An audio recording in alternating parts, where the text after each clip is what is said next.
I'm now calling the Barnstable School Committee meeting to order for March 6, 2024.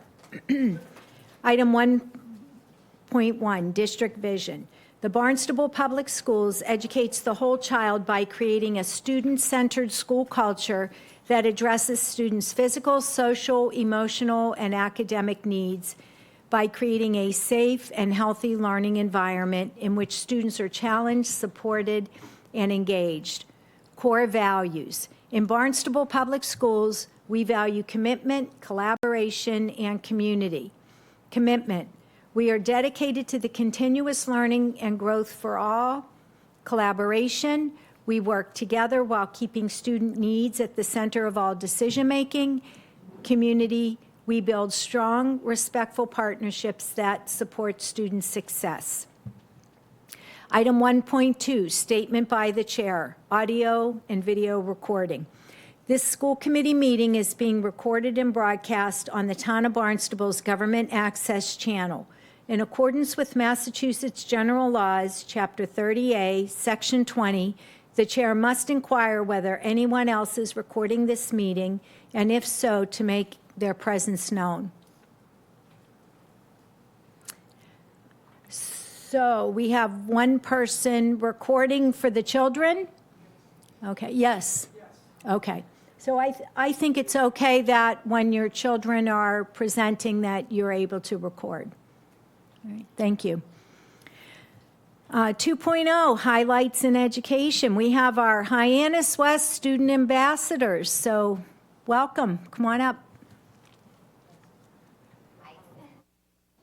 Good evening. My name is Kathy Amato, and I'm the very proud principal of Hyannis West Elementary School, and we're very excited to be here tonight to present this. Before I start, I would just want to take a moment to I want to thank Sarah and the district leadership team for the ongoing communication that occurred today, and also to the Barnstable Police Department for their support and their presence in our schools today. It was extremely welcomed and needed. And I'm really glad that everyone is safe. So we are very excited for the opportunity to brag a little bit about our Student Ambassador Program at Hyannis West. I'm here with Katra McCarty, our third grade teacher, and she has really spearheaded the program this year. And I also want to thank all of our students and their families for being here tonight, and you will hear from them in just a moment. But we just want to talk a little bit about the program itself. So the Hyannis West Student Ambassador Program started in the winter of 2022, so we were a couple of years in, to provide third grade students with opportunities to develop their leadership skills while supporting the larger school community. You do have to press it. You have to press it. Yeah.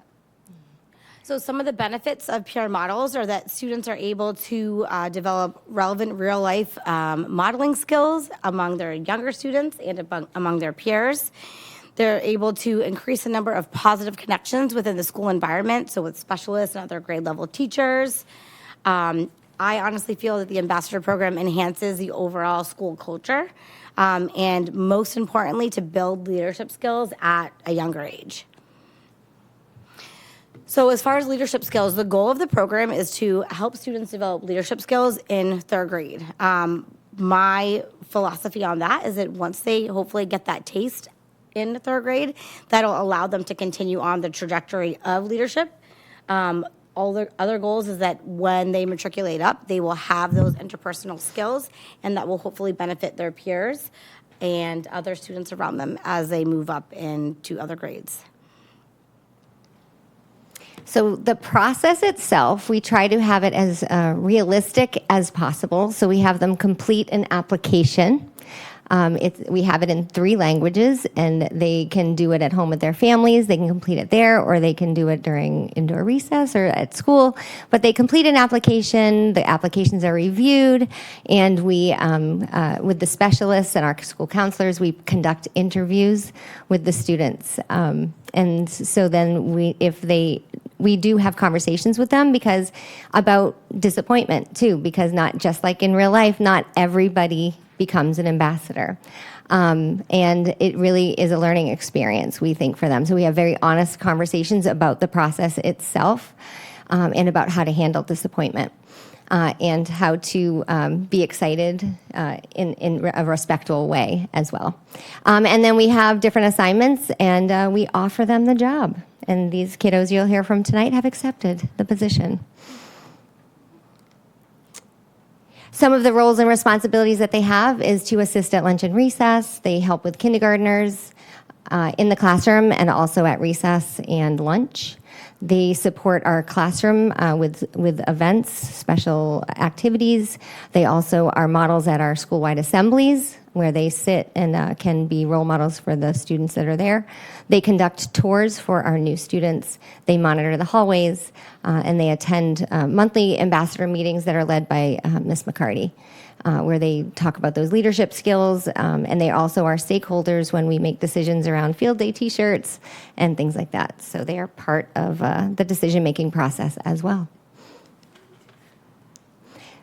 So this actually came from their applications, why they became an ambassador, and then in a moment they'll talk to you about what it means to them. So they became an ambassador just because they wanted to help others, to be a role model, to help younger students, to help new students feel comfortable. We have a lot of new students in and out of our school throughout the year. To show others what it looks like to be responsible and make good choices, just to help the school. I like this one, to make sure there's no chaos. That's a good one. And to be part of something bigger. So those are their words. So at this time, we have our ambassadors that will come up and say a few words. You can go ahead over there. Does he want to use that one?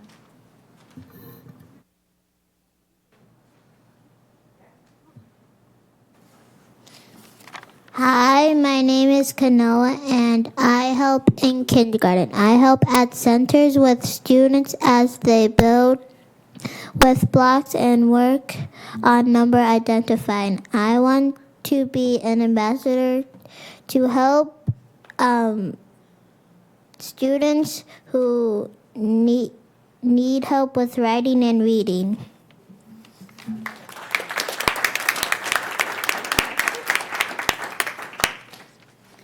Hello, my name is Natalia, and I wanted to be an ambassador because I wanted to help kindergarteners reading and help at recess. My current job is to help with kindergarteners at recess and lunch. At recess, I help them jump rope and clean up. I help them line up and teach them how to walk in the cafeteria for lunch.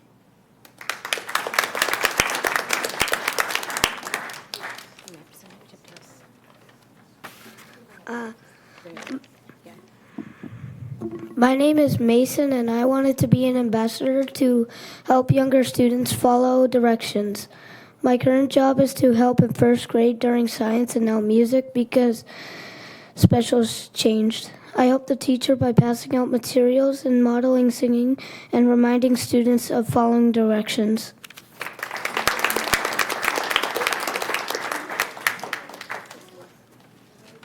Hi, my name is Nathan, and I wanted to be an ambassador to help first graders and in specials. My current job is to help in science by modeling what it looks like to stay on task and participate in the activities.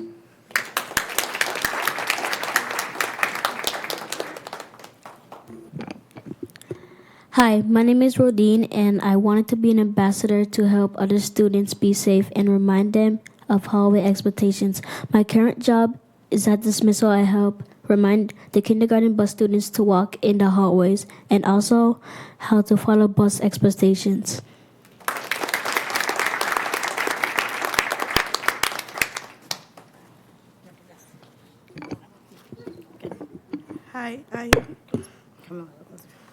Hi, I am Nora, and I am in third grade. I'm very happy to be with you this evening. I wanted to be an ambassador to help others and the students with math.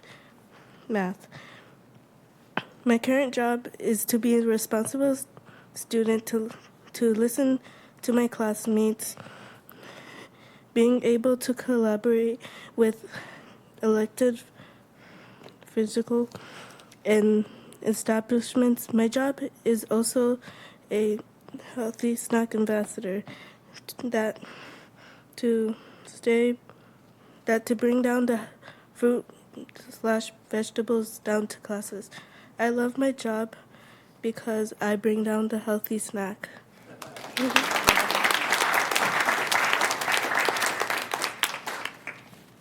And I just want to say, Menorah wrote that on her own. We all wrote our own. And Menorah had said to me, I have my own at home. Can I bring that in? And I said, okay, like, why don't we prep one just to be on the safe side? And the next day she came in with that and she said, this is what I've been doing at home. So, but I want to thank you for allowing us to come tonight. This program, I'm incredibly passionate about it. These students are young leaders, and I cannot wait to see what the future holds for them. Thank you. Thank you. Before we gather you all up front, I would imagine the parents and guardians, the families would like a picture. So I just want to see if our school committee members have any comments. Yeah, sure. I'm so impressed. And you guys look absolutely wonderful, all dressed up. This is fabulous. Best looking crowd we've had in a long time here. No doubt about that. And you guys are all like rock stars now. When you go home, you'll be able to look at yourselves on TV because that was live. So all your friends probably saw it. And if not, you can go look, and it's Channel 8 now, I think it is. You can check it out. And it's there in perpetuity. So whenever you decide you need a pick-me-up, you can go look at yourselves on television. It's awesome. I'm wondering if you'll babysit my 16-year-old. You're all so mature. So nice job with your presentations. Had the chance to spend time with Ms. McCarthy's class today for Reading Palooza at Hyannis West, seeing what the students are working on, their biography, so on and forth. Just to tack on and not to take too much time, you guys are dressed for success, you guys are prepared, and you guys are showing what Hyannis West is capable of and the many good things that are going on there that we're so proud of in the district. So keep representing Hyannis West in a strong way, and we look forward to seeing you down the road. Very simple. Very simply. See, I can't even speak as good as you all spoke. See? Maybe we should swap spots and you can give me some lessons on how I need to speak when there's all kinds of people around and I get nervous. We have a lot of people that come up and talk to us, and they're like, a lot of the adults are really, really nervous and kind of like me, stuttering and stammering around their words. And you just made it look so easy. So excellent job. Keep up the good work. And thanks for coming out. You did a wonderful job. Thank you for coming and sharing what you're doing in the school. I think it's really important to continue your ambassador work. I'm sure that a lot of students who are in kindergarten, first grade, or second grade will be hoping to be in your shoes. And it's important to always be a good role model. So I think that this is just wonderful. And thank you to all your teachers and your principal who helped you turn into such wonderful people capable of giving a speech and being an ambassador. If the students and Ms. McCarty and Principal Amato and Superintendent would like to come up front so we can get a picture. And then the families are welcome to come up so that you can get a better picture.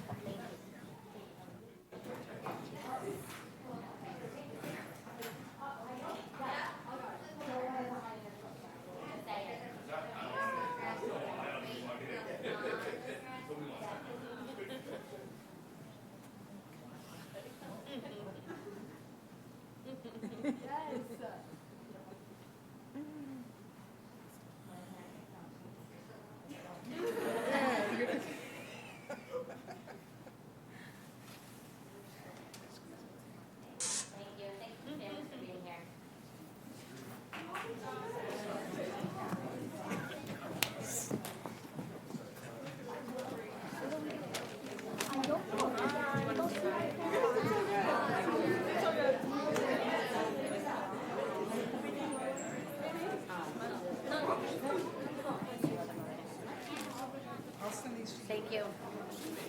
Thank you so much.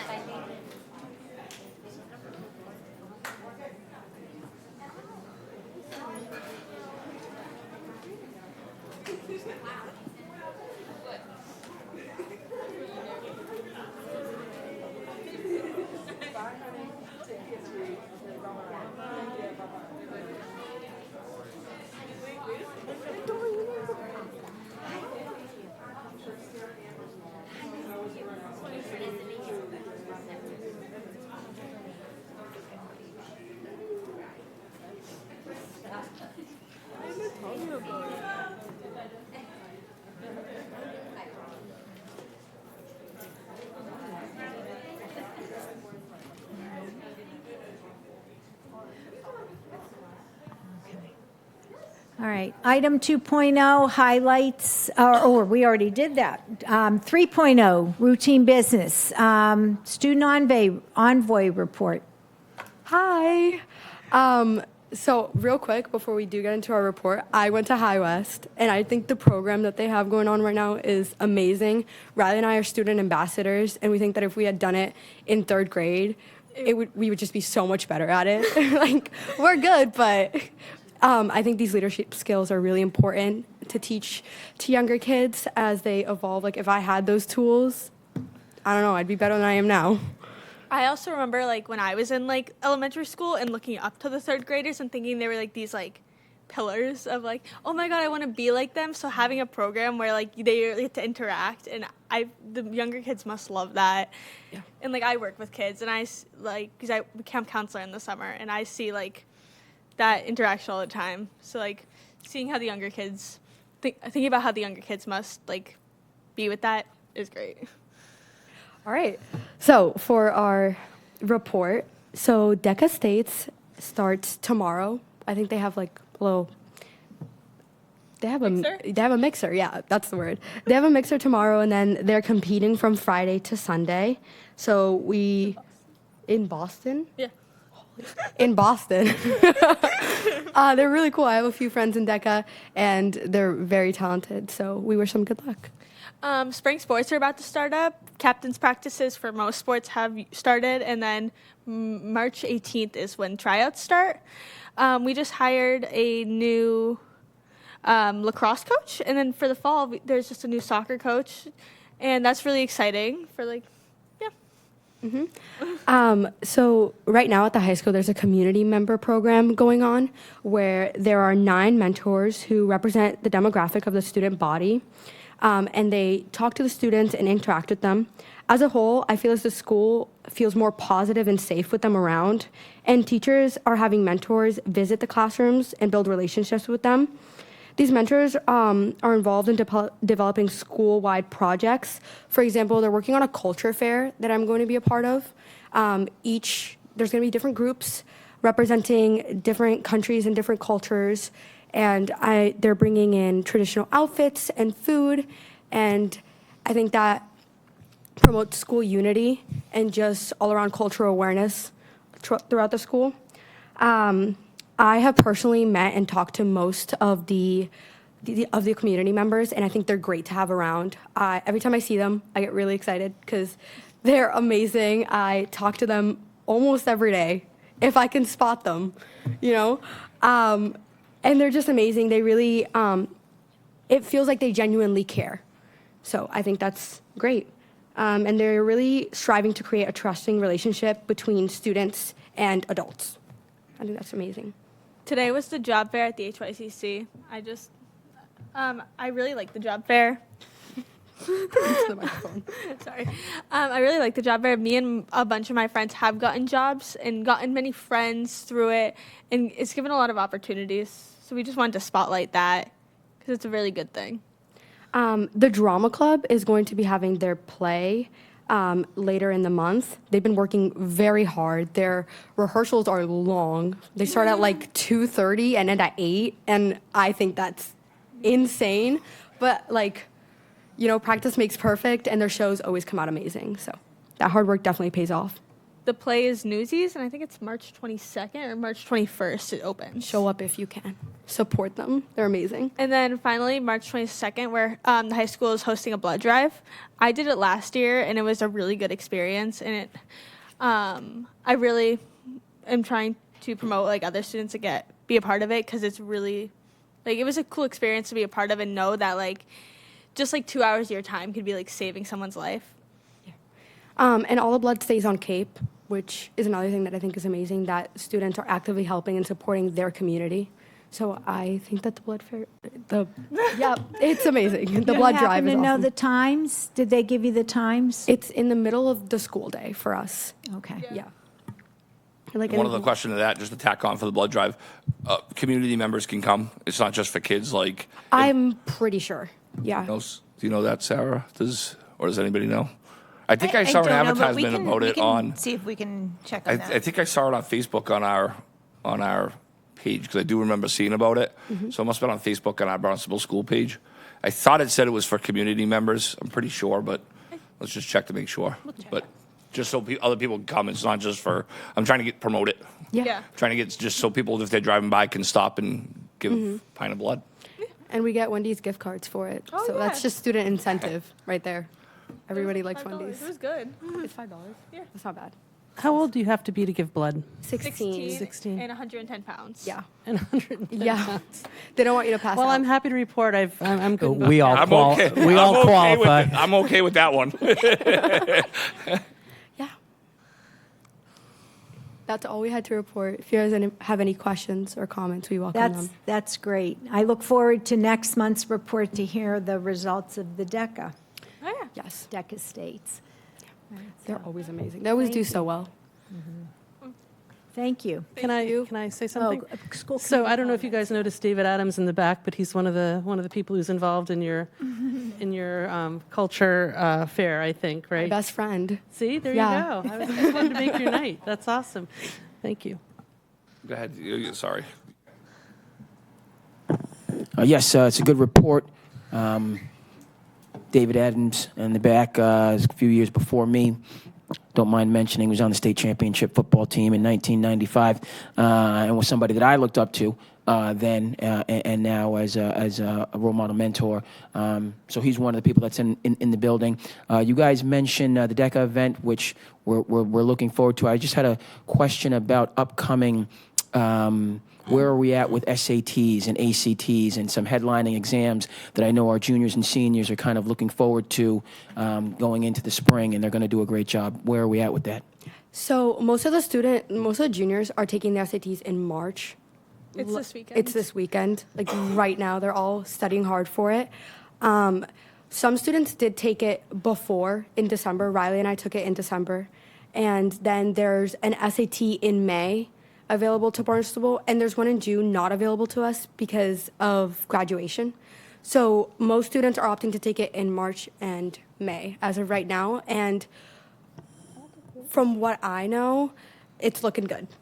Lots of studying going on. All right, thank you for that clarification, because we have our students right now gearing up for the exam, but it's also going to be available in May. Sometimes you take it as a senior, but generally juniors are taking that and positioning themselves as for where they want to be in their senior year moving forward. Thank you.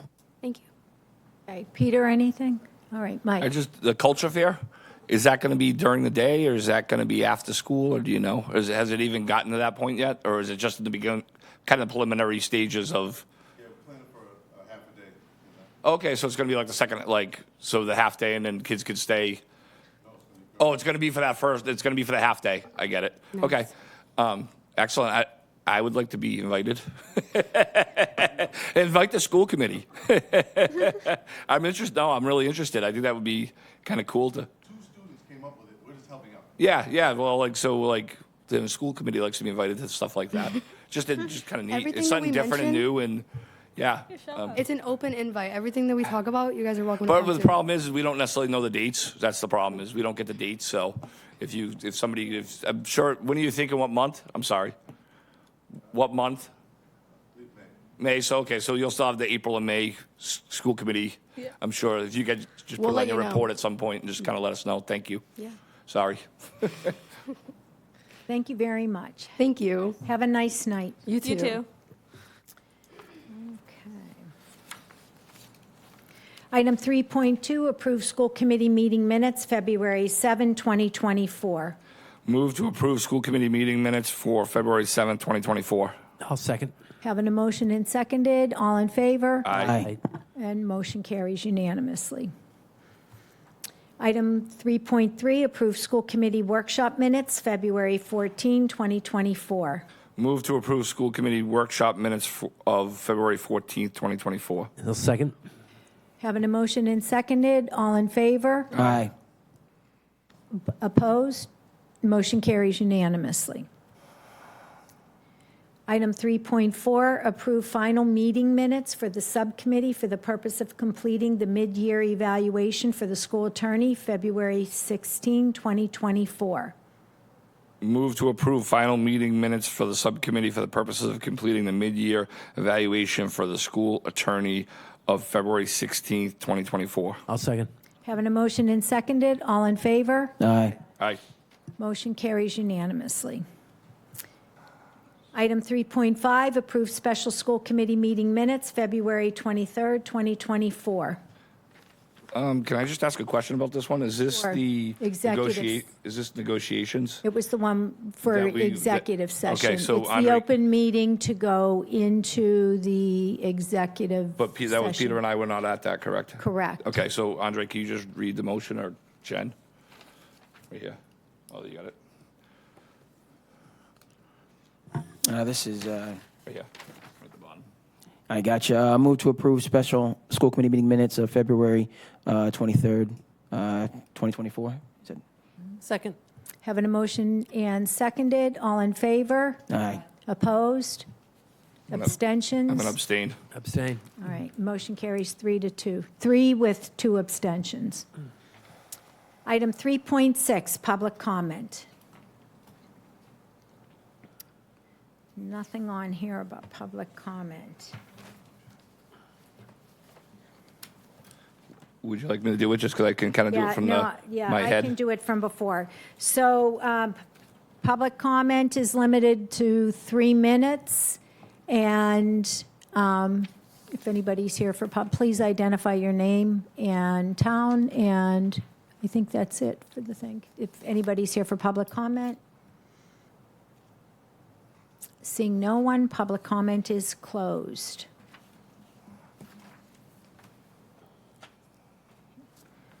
Item 3.7, school committee comments and subcommittee liaison reports. Mike?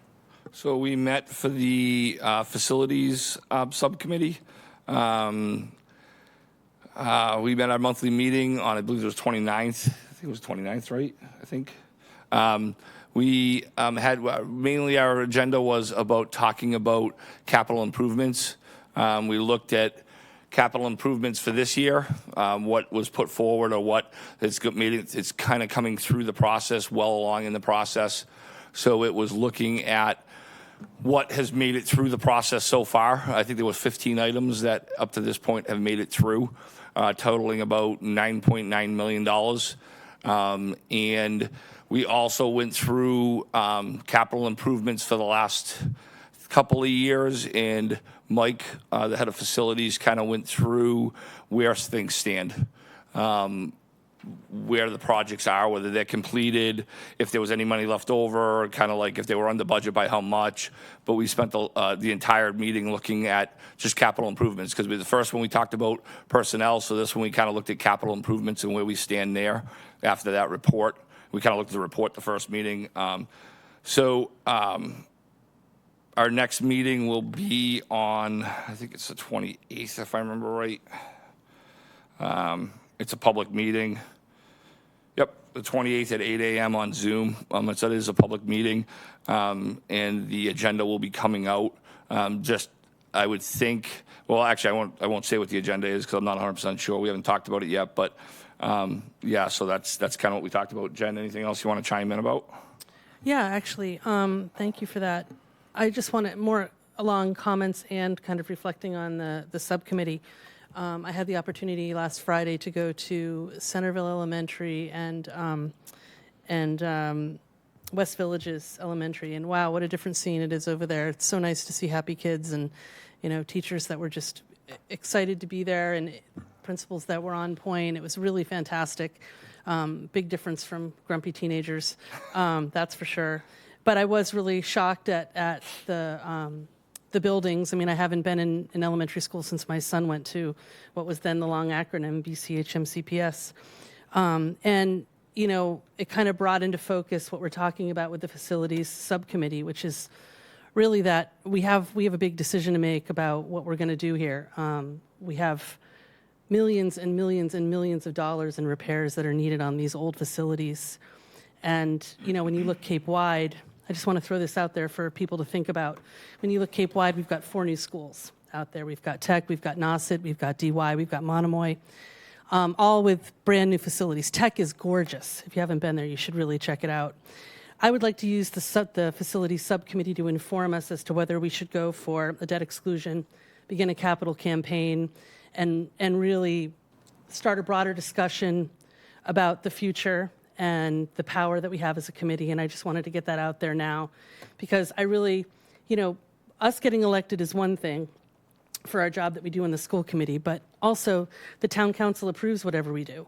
And their elections and their success in being elected is dependent upon how they watch the fiscal dime, right? So when we look at 62 cents on every dollar going to the schools and an endless amount of absolutely essential repairs that need to happen on these old facilities, I think we really need to have more of a vision.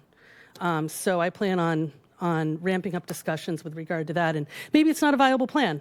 I don't know, but it's time to think about it, because the most important thing we have is human capital. And those are our kids. And those are the kids we saw tonight. And we haven't been to Hyannis West yet, but I think that we can do better. And I spent a lot of time on the council, yammering about the sewer plan, which is $1 billion project, $1 billion 30-year project, and how it's the biggest thing we're ever going to do in Barnstable and all this other stuff. But the reality is it's not our only priority here. And I voted down the school budget a few years in a row based upon what I thought was lousy leadership and no vision. And I really think now that I'm sitting here, I'm going to look to what's going to happen 30 years down the road, because when we build our sewer, we're talking about 50 to 100 years down the road. When we talk about housing, we're looking at 50 years down, our fire station, 50 years down the road. And our schools aren't going to last that long. And putting good money after bad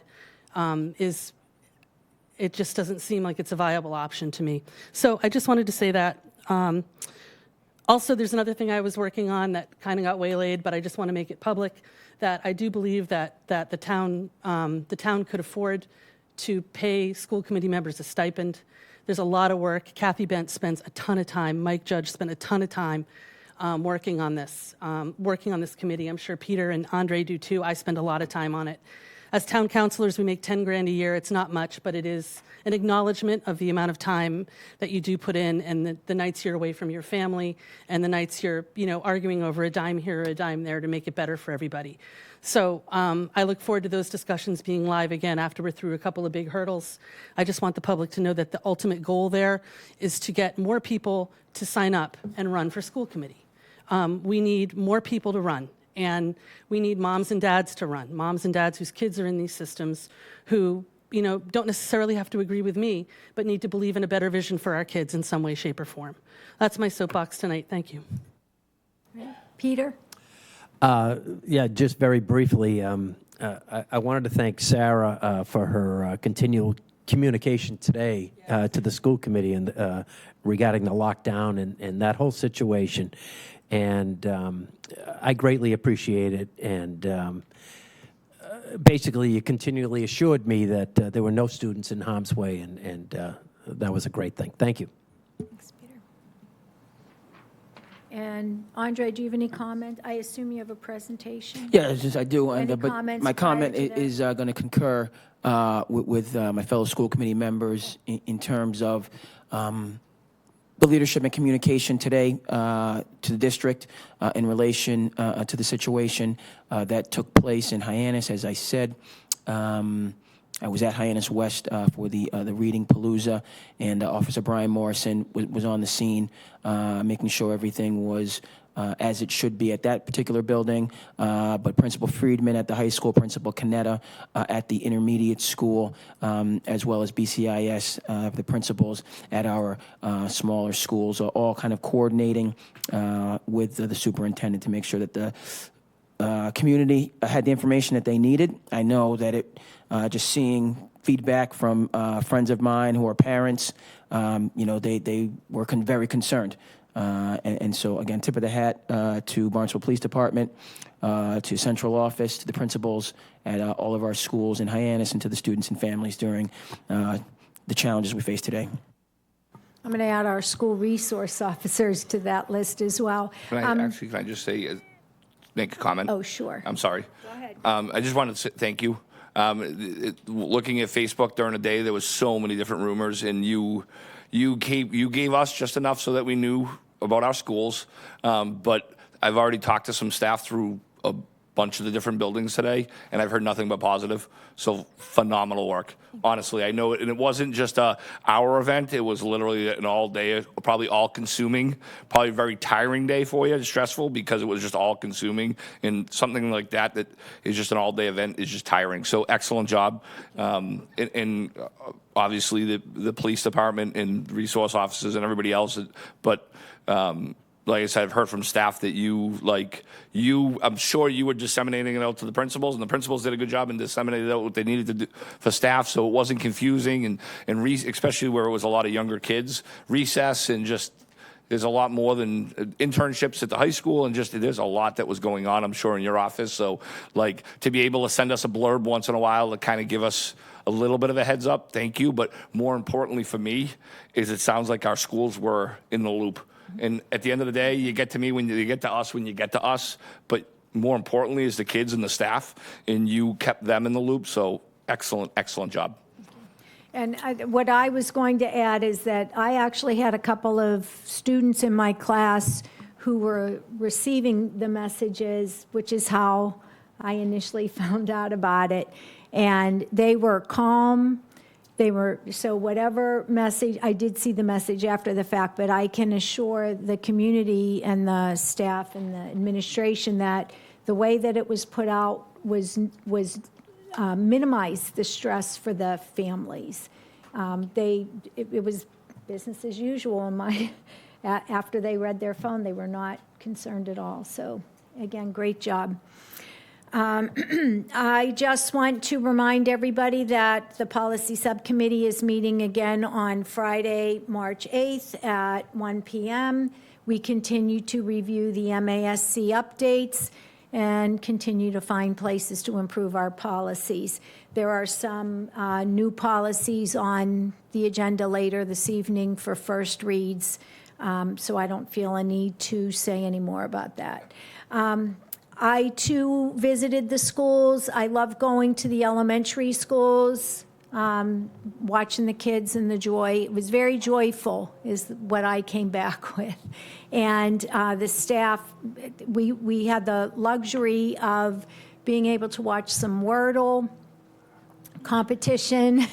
It wasn't a competition, it was a group event. So that was interesting to me because it's one of the newer activities they're doing, and we saw some wonderful art. We saw a lot of things. So thank you to all the teachers and to the principals for allowing us to come through their buildings and observe. Superintendents, Andre. Yes, thanks, Kathy.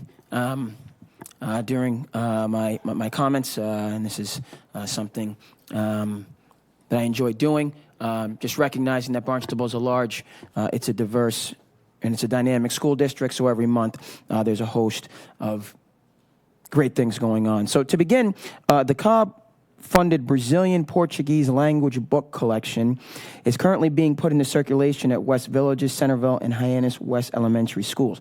Students whose caregivers primarily speak and read this language are now able to bring home these books so that they can read aloud at home. So again, this is based on a generous donation from the Cobb grant. Moving over to Barnstable, West Barnstable Elementary, Miss Sinclair's kindergartners created a collaborative mural for Black History Month in the style of African-American artists Christian Robinson and Ramor Bearden. It is their interpretation of Bearden's City Space and The Block over at Barnstable, West Barnstable Elementary. We're going to stay at Barnstable, West Barnstable Elementary, where the students got together to recognize Punxsutawney Phil for Groundhog's Day.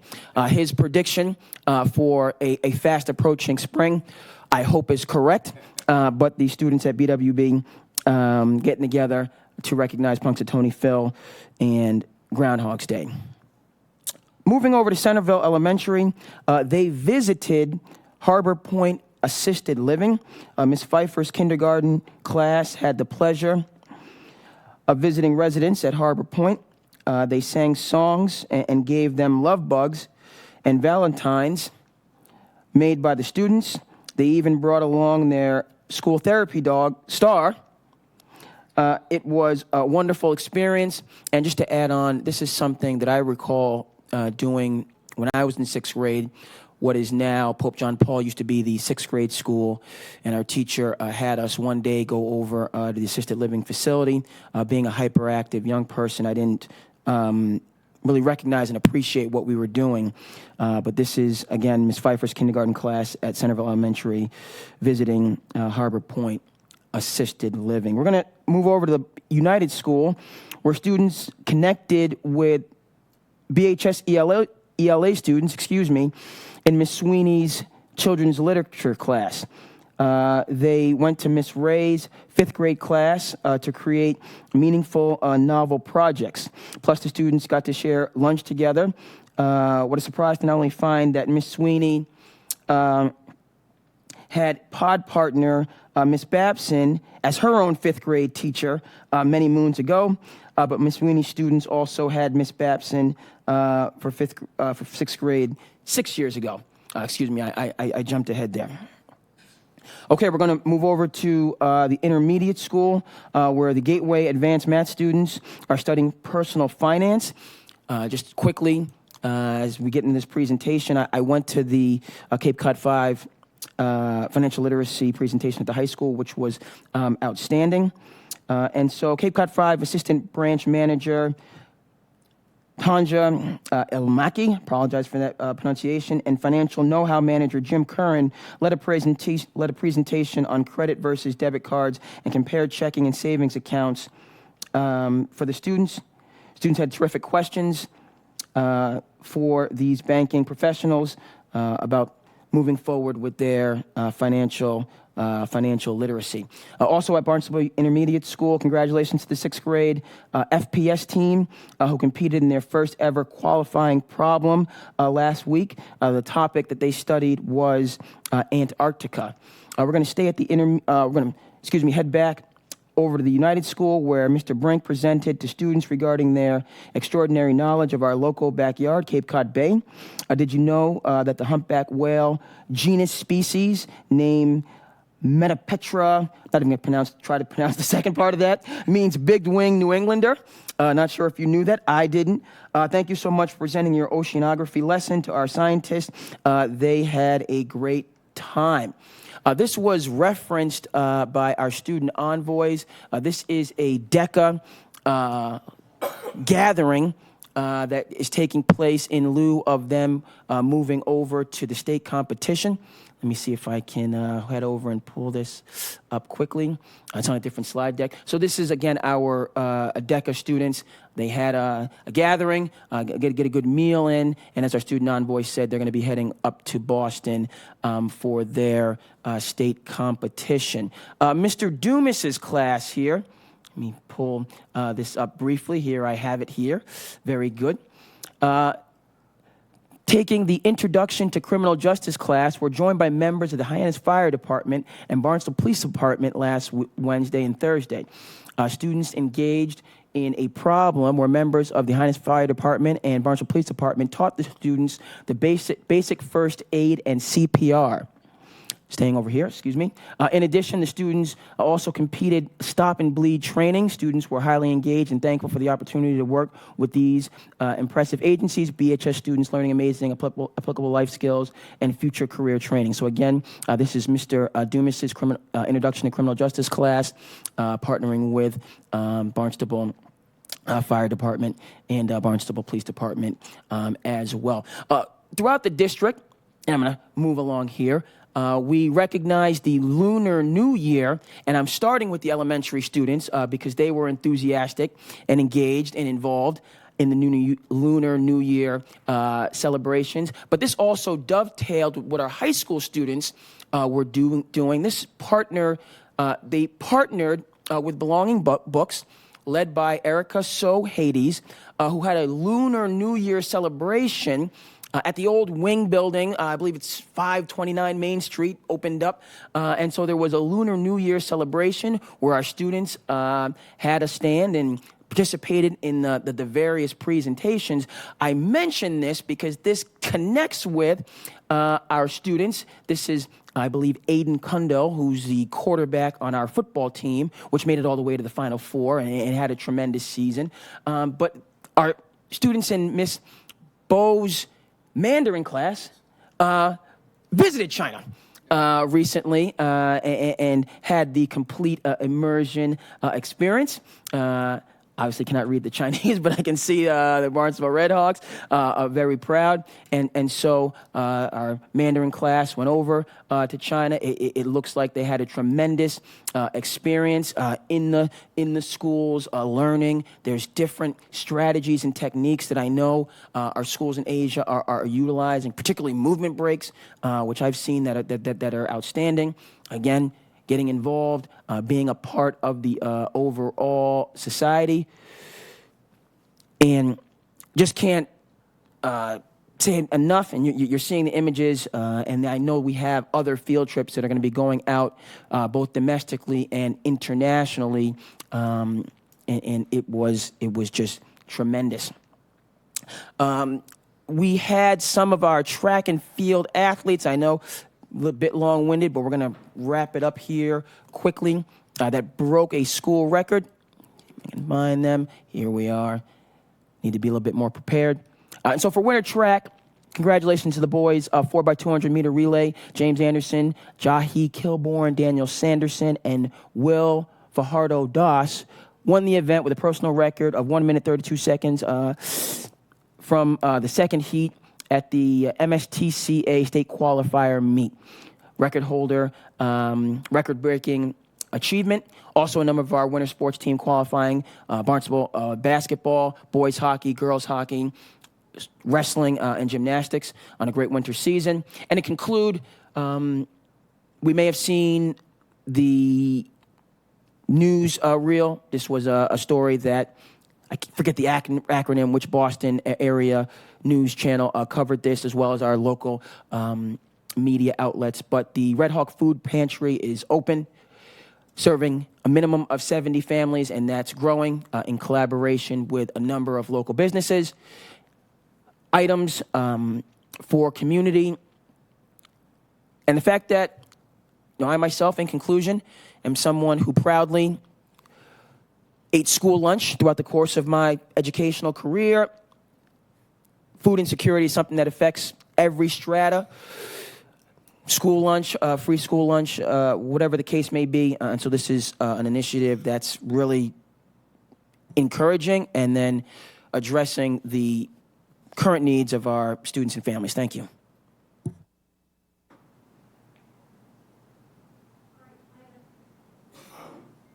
Item 3.8, Superintendent's Report. Sarah. Great, thank you. Thank you for the feedback regarding the communication today. It is helpful. You don't necessarily know how it's being received, and I feel the intent was for people to have a calm presence and continue going about the day. It's one of the most important things for students is to continue in their routine. So I'm glad to hear that, and thank you. I couldn't communicate without collaboration and cooperation from our police department.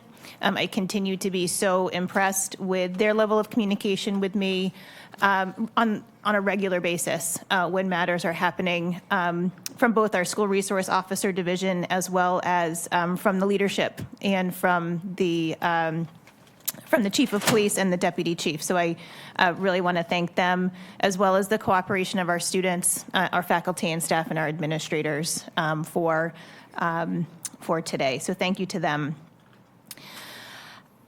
I want to thank Ms. Burnett at the Barnstable Community Innovation School for hosting me, along with her wonderful grade 1 class, as a guest reader in Read Across America Week, so making our way to some of our elementary schools. I read the book Waiting for Spring, I guess like the groundhog, waiting for spring. I thought it would be fitting given the weather that we've been having this week.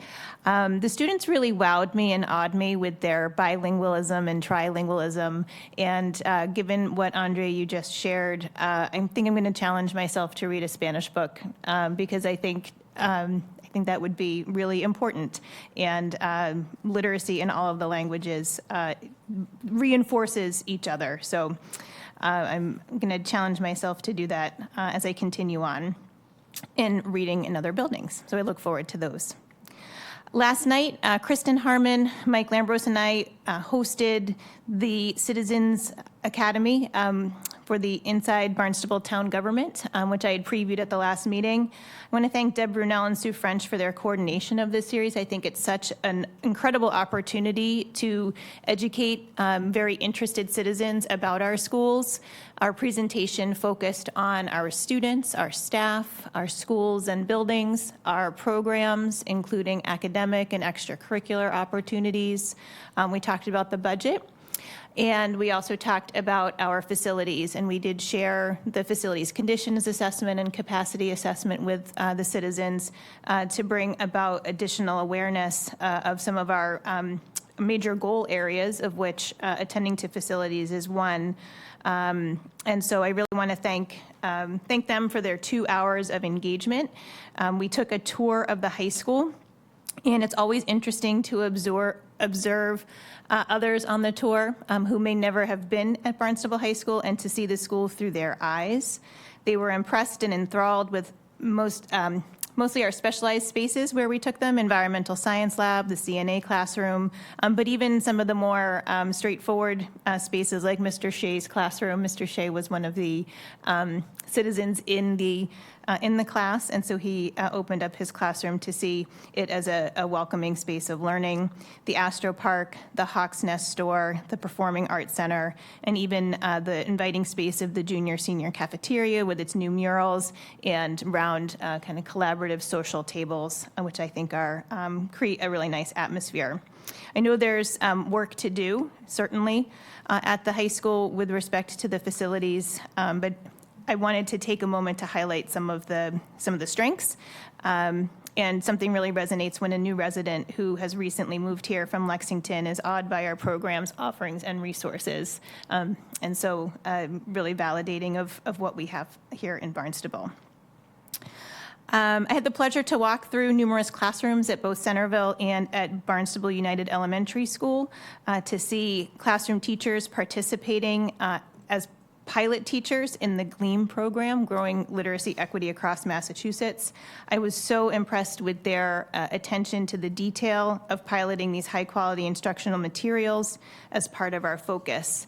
I know it's taking them a tremendous amount of work and preparation to learn the new program, and the level of instruction and the challenge that's being provided to all students, and whether it's through the CKLA or EL education, is really impressive. And so I think we're on the right track with the GLEAM team and that professional development and the work and focus on literacy.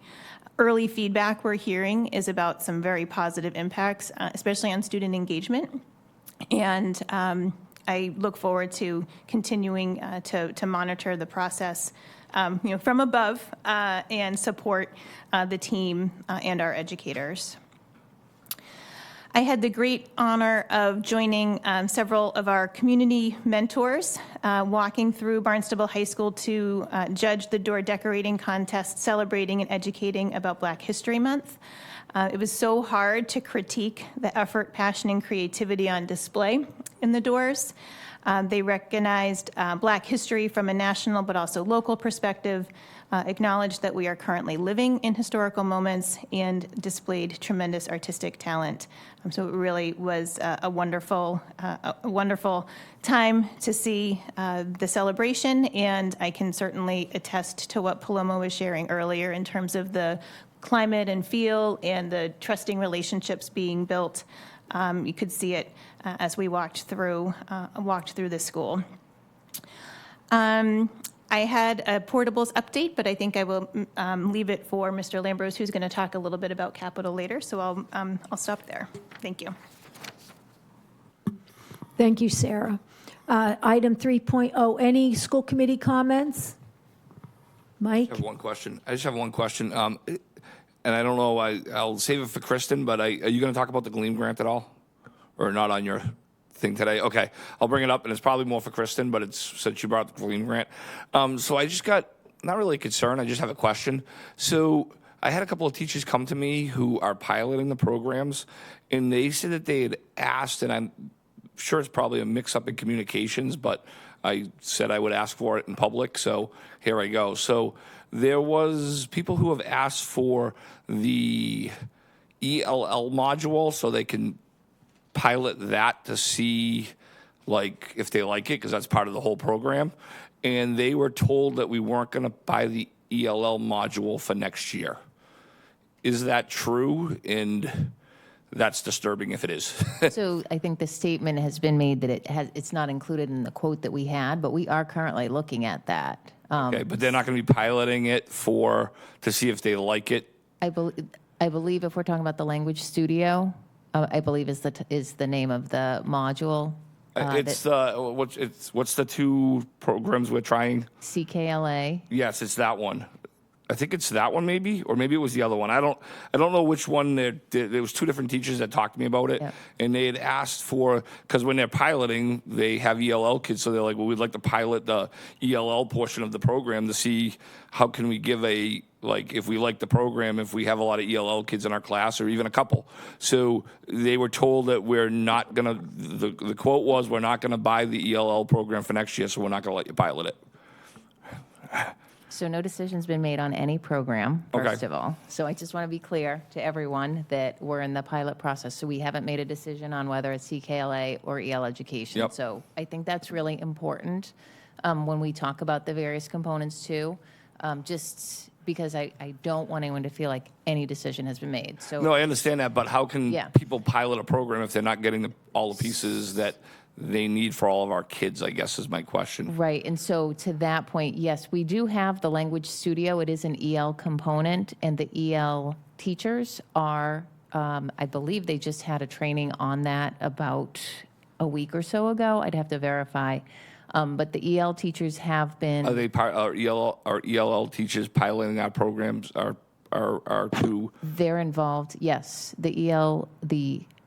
I should say the ESL teachers, not to confuse it with EL education. The ESL teachers are involved in the pilot. We do have some ESL teachers that are piloting K-5. Okay. So, but it's not available to homeroom teachers that have ELL kids in their room?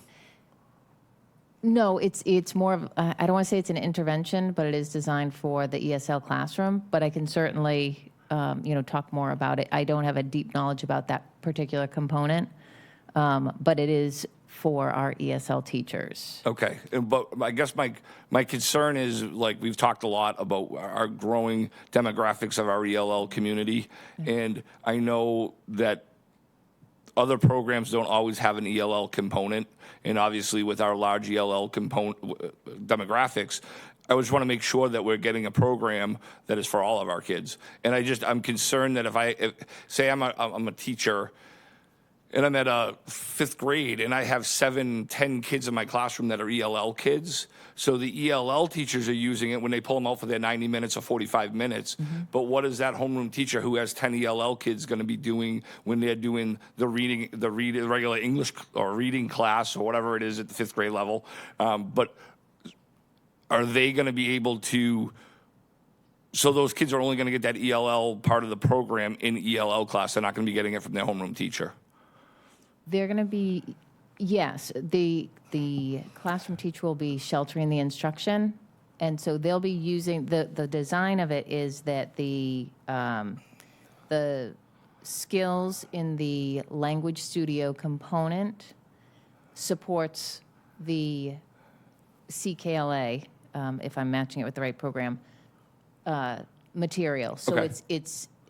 it runs designed- together. It runs together. It's designed to provide that background knowledge, to develop skills so that students are ready to access what's happening in the classroom in conjunction with the instructional strategies employed by the teacher. Okay.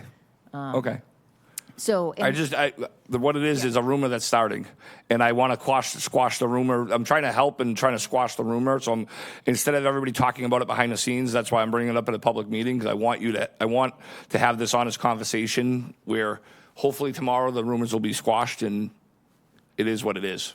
Yeah, and I think it's really important because I do want to, again,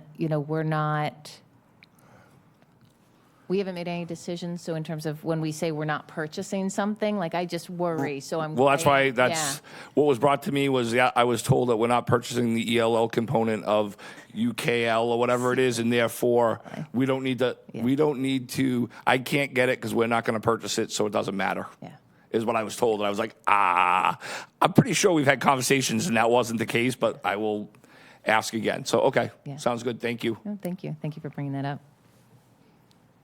Can I jump in for 1 second? I have an answer to your question about the blood drive. It is for students and staff, not going to be open to the public.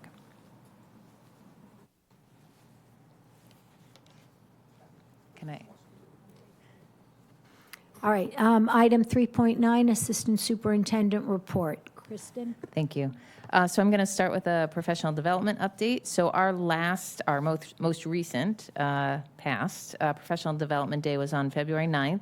And we do have an upcoming half-day in service scheduled for this coming Wednesday, a week from today, March 13th. So I just want to provide you a little bit of information from our February 9th professional development events. As usual, I share a little bit of the data. So our licensed educators, their feedback to the question, today's professional development activities were relevant to my role and responsive to the needs of the school and/or district. 48.7% strongly agree, 37% agree, 12.3% were neutral, and I didn't write the numbers down because they don't show on my graph, but very small numbers for disagree and strongly disagree, and that was out of 308 responses. And with that, we asked the same question of our paraprofessional staff, and we had 68 paraprofessional staff respond.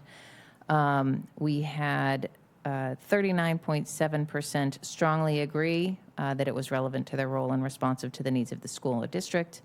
35.3% agree, and 17.6% neutral. And again, I apologize for not having the actual percentages. They were small for disagree and strongly disagree. Some highlights from the February 9th in service included, we did have the third PD session on our evidence-based literacy instruction of early literacy as part of the GLEAM grant. The feedback continues to be strongly positive for these sessions, although we do have a few staff who are fairly well-versed in this area and have, in their comments, shared they've felt that it wasn't necessarily new content. So we do have some of those, but they are few and far between. But also in response to prior feedback, we did make sure to include some additional application time during that afternoon session. The knowledge and the professional development, and then that time to actually apply it to the work that they're doing, whether it's with the pilot materials or applying it to their current literacy materials. And that was certainly well received. Another highlight we had for the 4th and 5th grade math teachers at BUES, they participated in a professional development session facilitated by a presenter from Context for Learning Math. Again, very well received. Some of the quotes they shared regarding the PD included, I would love to get this presenter back, as I totally loved the CFL program, and she was inspiring and supportive. The entire presentation was incredible. I think having us do an investigation, which they did, and it was really cool to watch them take the role of the students. To have us do an investigation was an awesome opportunity for us to learn and get feedback on our practice. This was the best professional development we have had in a long time. The presenter planned the workshop well and had a lot of important info to share with us. I loved doing the investigation as it was challenging and helped me to put myself in the shoes of my students. And this was one PD session that I can say for everyone that responded, and certainly not, I don't get 100% response. Every single response was to that nature, very positive. So I was really excited about that, and we are working to try and bring that presenter back for May. One of our, we have tried something new with our paraprofessional staff. We are getting feedback that our professional development isn't necessarily hitting the mark. So this past month, we provided them with a choice board. So essentially, it was a menu of options that they could select from based on their interests or needs. So we did have to frame it out to some degree. They could select relevant content from 2 of the district's PD platforms, Master Teacher and Massachusetts Youth Partnership. Both provide a range of topics for staff to select from. The third option for this group was to review resources and recorded webinars related to our 2 literacy programs that we are currently field testing. This was based on some feedback from the January PD where many of our paraprofessionals at the elementary level were looking for ways in which they could be more, become more familiar with CKLA and EL education. So based on the February feedback, we're moving in the right direction. But they're still looking for more, particularly relative to the early literacy. As a result of that, we are, for the March 13th PD, to further our GLEAM work, we're designing grade level sessions where our pilot teachers will be sharing materials and insights into their respective field test curricula. So both classroom teachers and their paraprofessional staff can get some additional exposure to and experience with the curricular resources. It's really important for for our staff, our non-piloting staff and our paraprofessional staff to have that experience with the curriculum as well. So we do continue to seek feedback and review the responses and make adjustments in an effort to be responsive to the needs of our staff. We are always seeking their suggestions for next steps, and we do try to respond. And sometimes and I think this question has come up in the past, sometimes we do have people that say that they strongly disagree that it was of value, but they leave blanks in terms of what would you like to see next. So sometimes it's a challenge. But I feel like in terms of our trying to meet the needs, we continue to revise and try to improve each time. Moving on, I also have participated in Read Across America. I had the pleasure of being a guest reader at the Barnstable Community Innovation School on Monday, and I want to thank Ella, who was my greeter and escort, who brought me to Mrs. McAllister's 2nd grade class. Their attention and engagement in the story, it was the day the crayons quit. They were a wonderful group, great questions and discussion about the story. And then today I had the opportunity to get to BWB as a guest reader in Mrs. Campbell's class, and they too were a wonderfully engaged and attentive group. I had brought a number of books with me to read. I can never decide which one, and so we did a group vote. They selected, but we also agreed that I would leave my other 2 selections with them to read at a later time, and then they're going to get back to me as to what was their favorite of the 3, so I can't wait to hear back from the class. And then finally, project-based learning at BIS. I want to do a shout out to both Dawn Fontaine and Karen Newhouse, who are our resident experts in PBL at Barnstable Intermediate School. They were highlighted in a recent article posted on the PBL Works site, showcasing the value of instructional coaches supporting PBL efforts. They were one of 3 districts that were showcased. And it really captures quite accurately their approach to the work with their staff. I wanted to just share an excerpt from this, but what was identified as their key challenge is illustrating PBL as more than another thing or an additional task. And their coaching moves was aligning PBL with district-wide initiatives, strategic resource use, consultancy hours through PBL work, and evidence-based success skill rubrics. And now I'm quoting from the Post, instructional coaches Dawn and Karen have worked tirelessly to advance project-based learning and continue the momentum that began through the statewide initiative. Their most recent challenge involved illustrating to their teachers how PBL isn't just one more thing, but rather the vehicle for another district-wide initiative to fulfill their existing goal of increased classroom rigor while fulfilling state standards. This challenge was identified by both of them as a key factor in maintaining teacher buy-in for the continued use of PBL. And so the approach they took combined the strategic use of resources they received from previous training with consultancy hours through PBL Works. Dawn and Karen use evidence-based success skill rubrics to help provide teachers with a shared definition of what rigor would look like in the service of academic skill. And this is all couched under acknowledging that, the community has become more diverse over the last decade, and the educators at school have felt this need to shift their focus as well, while honoring and accelerating the learning of our new demographic.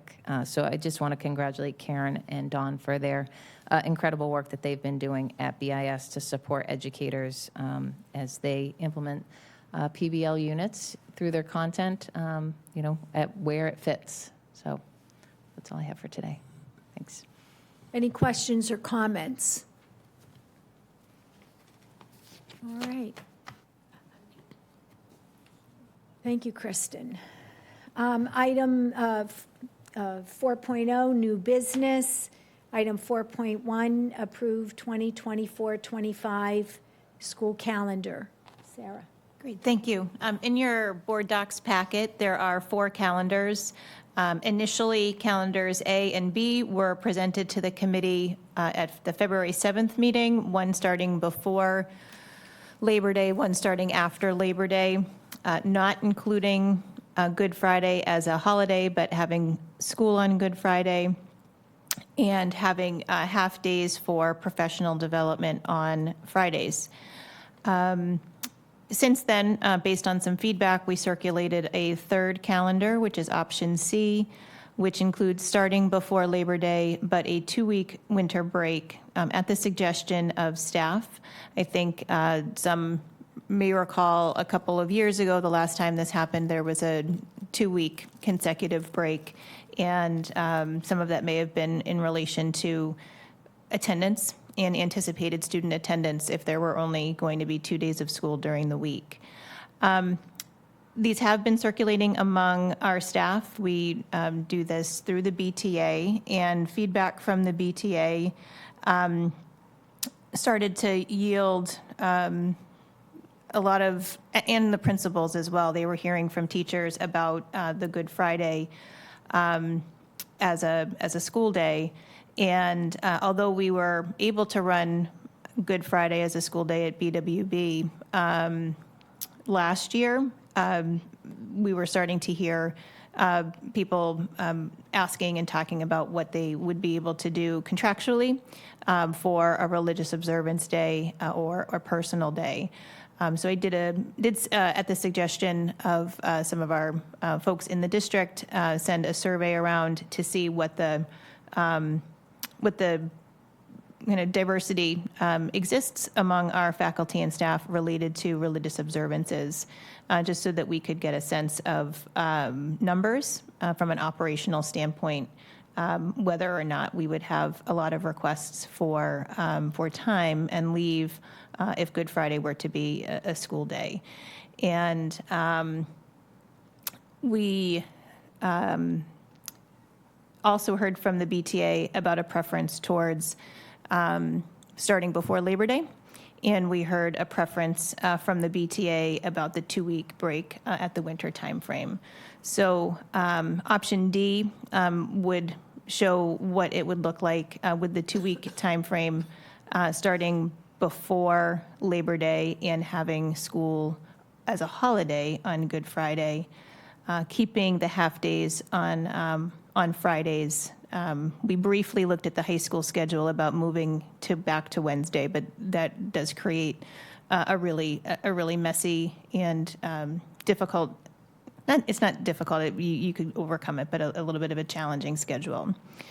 Numerically, we received about 400 responses to the quick survey about holidays, and about 180 people had indicated that they would seek to take a personal or religious observance day on Good Friday.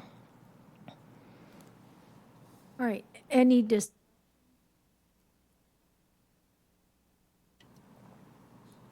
So my question is so I'm not asking you for a recommendation because I don't want to put you up, but like, so looking at the survey, kind of looking at everything, it sounds like the staff would want 2 weeks for Christmas. They would want option D. I The think 2 the weeks staff would. for the 2 weeks for Christmas and Good Friday off. I think is so. that kind of with what you said? Is that Yep. kind of what I'm hearing? Is Yep. at the end of the day, the staff would like option D, which is stop before Labor Day, 2 weeks off for Christmas, and have Good Friday off. That seemed to be the consensus, yep. Okay. And the last time this calendar came around was 5 years ago, something like that. For the 2-week break in the winter? Correct. Yeah, I think it's been pre-COVID, we think. Yeah, it was pre-COVID, I believe. I thought it was like 2018 and 19, I forget. And that seemed to go well, I guess. That was, I guess, option D. So I don't recall any. I think I was still working at the time. I don't recall any problems with that. So I can add one piece of data too. There was a little bit of feedback from the staff about the Friday half-days for professional development and concerns about student attendance and thinking that Wednesdays would be better.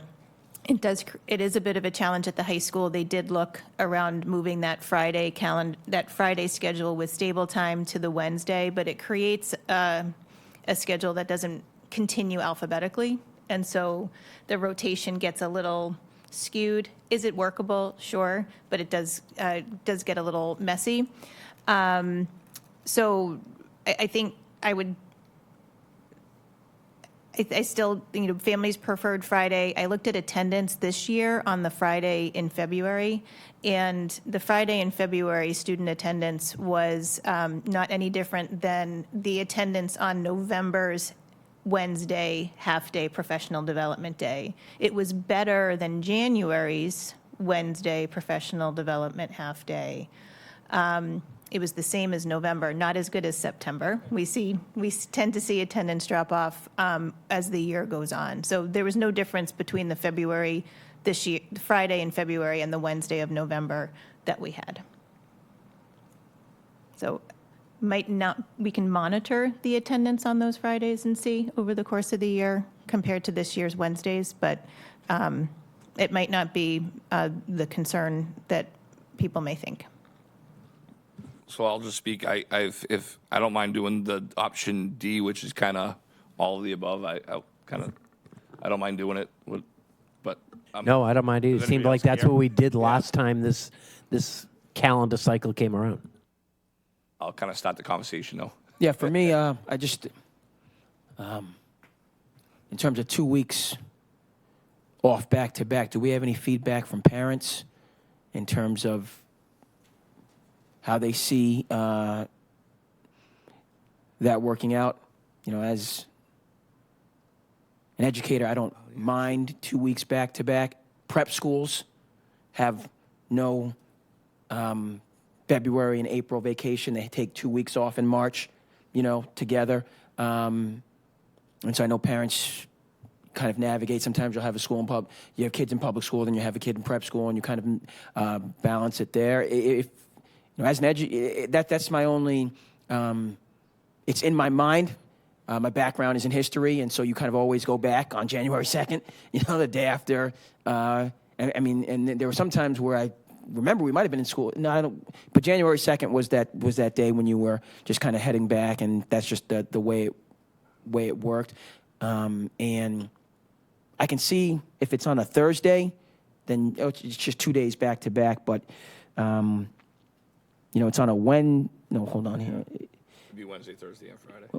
Wednesday would be let me just. Wednesday's the first. Wednesday's the first, so So it'd be Wednesday. So it would really be Thursday, Friday. It would be a kind of a shorter. Yeah. That's not. I think that's more palatable versus if the first was on a Monday. Yeah. And you had a longer, so understanding it, so we're really talking about those 2 days, Thursday, Friday, and that to me, okay, so now you're not talking about 3 days, it's really 2 days, and I know many people, families travel, and it could make for a better situation. So I believe this was not one of the original options. So I believe that it was brought to us that when there were only 2 days left in that second week, that attendance seems to be quite low. So if attendance is low, I would assume that the families have other obligations, or they would have their children back in school. So, Agreed. Mike, if you're ready for a motion? Jen, do you have any? You would kind of. No, I just would, my concern is always when you have little kids and you have to work, it's a problem. But if, I mean, in this schedule, I see skiing and Cozumel, so I'm all for it. Yep. Okay. So it's option D, correct? No, D. D. Okay. Move to approve the 2024-2025 school calendar, option D, as in Delta, as presented in tonight's material. I'll second. Having a motion and seconded, all in favor? Aye. Motion carries unanimously. Item 4.2, revised policy BEDHE, guidelines for public comment. This is coming from the policy subcommittee. It is a second read. I had no feedback. Nope. Sarah? Nope. So, Mike? Move to revise policy BEDH-E, guidelines for public comment, as presented in tonight's material. I'll second. Having a motion and seconded, all in favor? Aye. Motion carries unanimously. Item 4.3, create policy EHAA, district security relating to technology. Again, this is the second read of a policy coming from the subcommittee. I have received no feedback. Peter? No, I haven't. Sarah? No. Mike? Move to create policy EHAA, district security relating to technology, as presented in tonight's materials. I'll second. Having a motion and seconded, all in favor? Aye. Motion carries unanimously.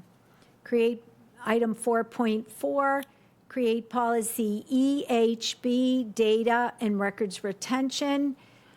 This is, again, a new policy coming out of the committee, and I've had no feedback. Nope. Sarah? All right, Mike. Move to create policy EHB, data and records retention, as presented in tonight's material. I'll second. Having a motion and seconded, all in favor? Aye.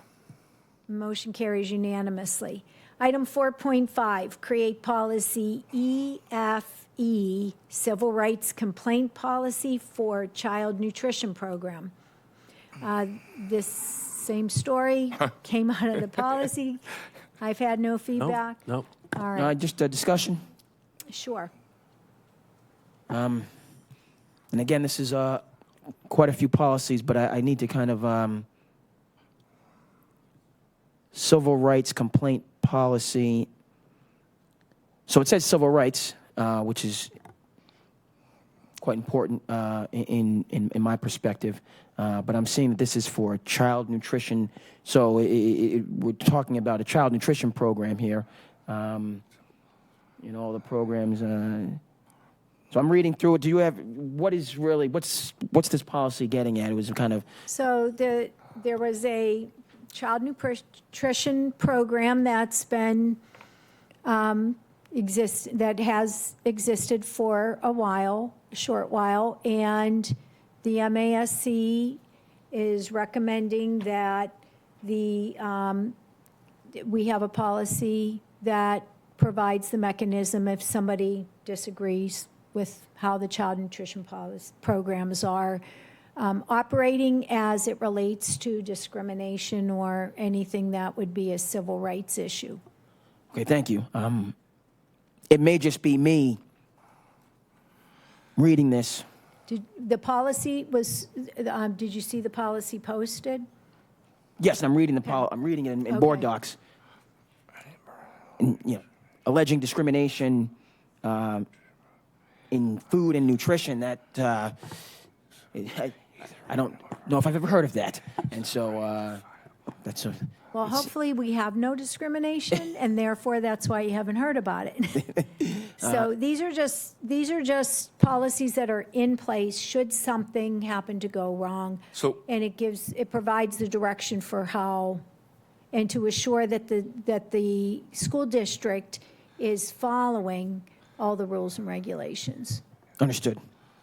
And something hasn't gone wrong in the past, and I don't see it going wrong in the future. Again, I just wanted clarification. When I see civil rights, okay, what are we doing in relation to civil rights? And then that's a first for me, civil rights in relation to food. Yes, Andre, and I'm on the committee. It was the first for me as well. And I looked at it and I was like, what? So, but it So should, it kinda in case anyone had an issue. So it gives a mechanism if there's a complaint before you had nowhere to go.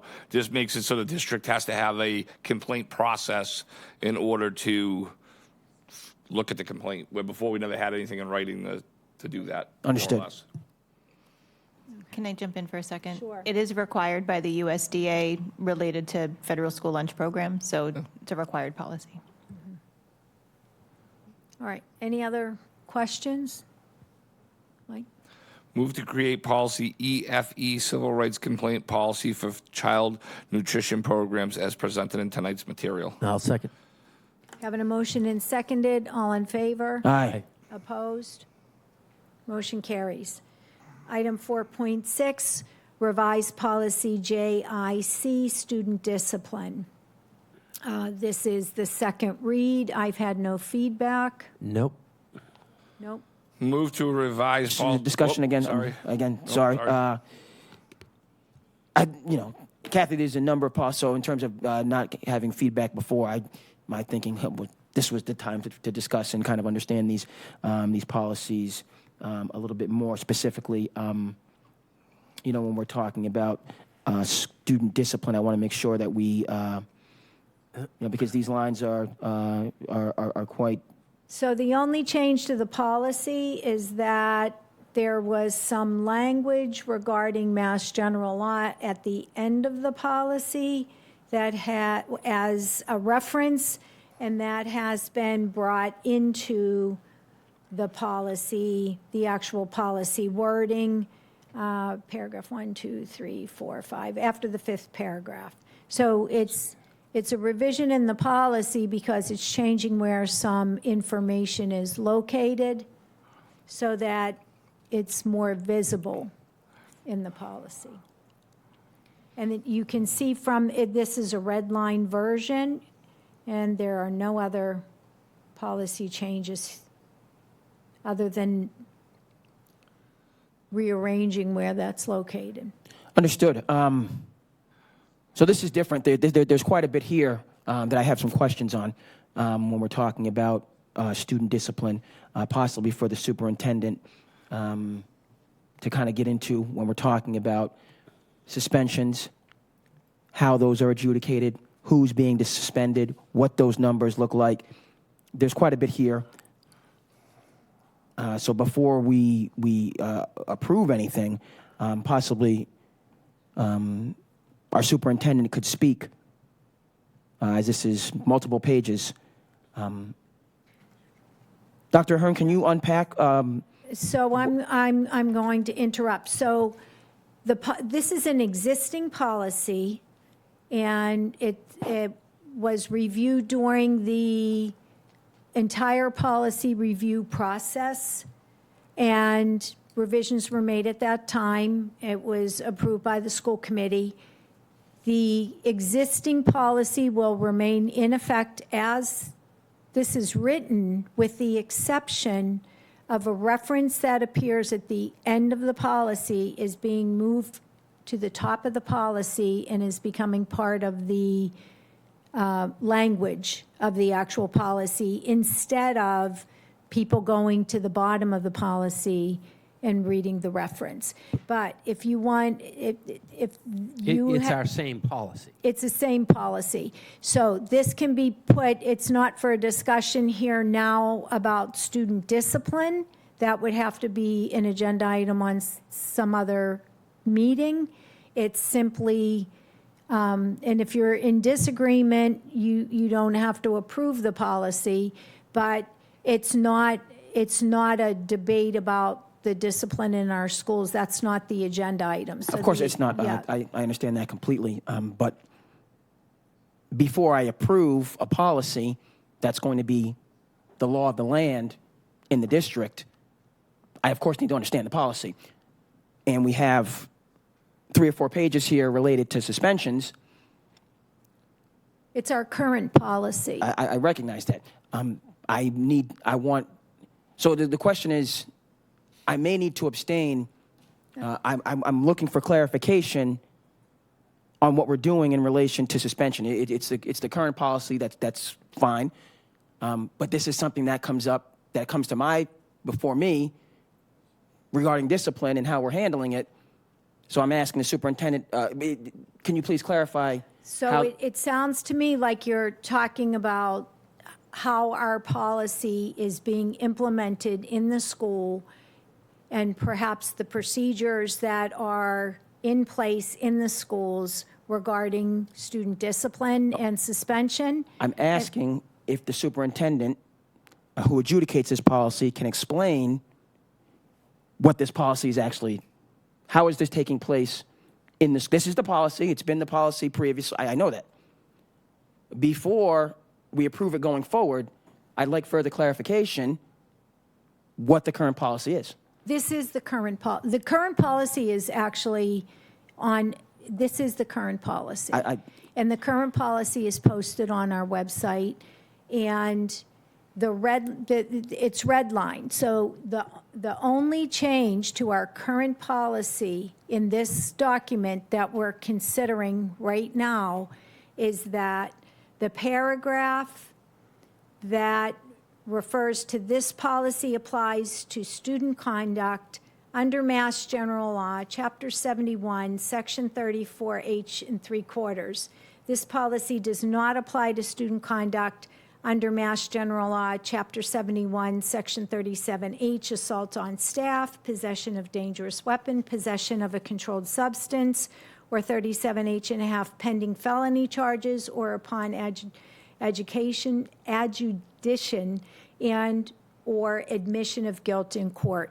This is language that we have in our existing policy at the end that is being recommended by MASC, and I believe MASC received some directive from DESE that this language should be more visible in policies. Can I ask, Mike? do you mind if I just ask a question? Mhm. Very simply, does this follow state law? And So every word in this is state law. Well, not every word. Let me strike that. So does this follow state law as far as we work under DESE? So does this follow DESE's? Because I know there's, as being the chair for 4 years, there's very stringent rules for suspension and all of that stuff that you're asking. I know it's a frustration of mine. So I know that it's very, very stringent about suspensions in all of the different parts of this. Are we more strict, or are we following DESE's guidance on this policy? And can you? We're following the law. We're following the law. So this is the law. Chapter 37 outlines what the policy is. Standards for suspension and discipline are. So Okay. we are following it. The And that's statute more than we're clearly following it. sets out That's a what procedural issue. Is this? This is the lay This of is the it. land. Yes. So we can't change words in it because it is the law. It's this. Yeah, we follow it as a policy, but it's the state law. Correct. Which supersedes any school department policy. Yes. Correct. Yes. Okay. So Does I that help? think I'm trying to. Does that help at all? I mean, as far as picking apart the words and stuff like that, does that kind of help you? Again, it does help. And then Kathy, I don't want to get into, what I want is an understanding before I vote of what this policy is actually saying in relation to suspension. I can see, but I need further clarification as it is 4 pages on suspension specifically. So that's my question to the superintendent. What is this policy? How do we handle suspensions in relation to this policy in real time? Before we vote on it. I'm going to have a point of order because that's not what the agenda item is. And you're asking her to interpret what we're doing now for suspensions, and that's not what the item is for tonight. It's whether or not we can change the policy and include what the MSAC asked us to do, which is relocate the statute information within the policy that already exists. So you're asking for something completely different. You want data, and that is not what we're looking to vote on. Understood. So we're just voting to revise the existing policy. Correct. So you're making a subtle change to the policy. All right. Well, we're really not making a change. We're relocating information within the policy. Understood.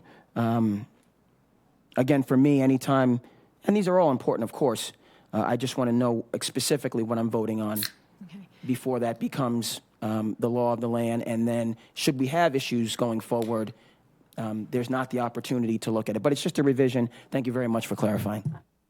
And just for the public's notice, this has been available for 2 months. It was introduced, and it was here, well, a month. And it's been the policy on our books. And so the committee is always making sure there's ample time for everybody to review and make sure they understand. All right, so Mike?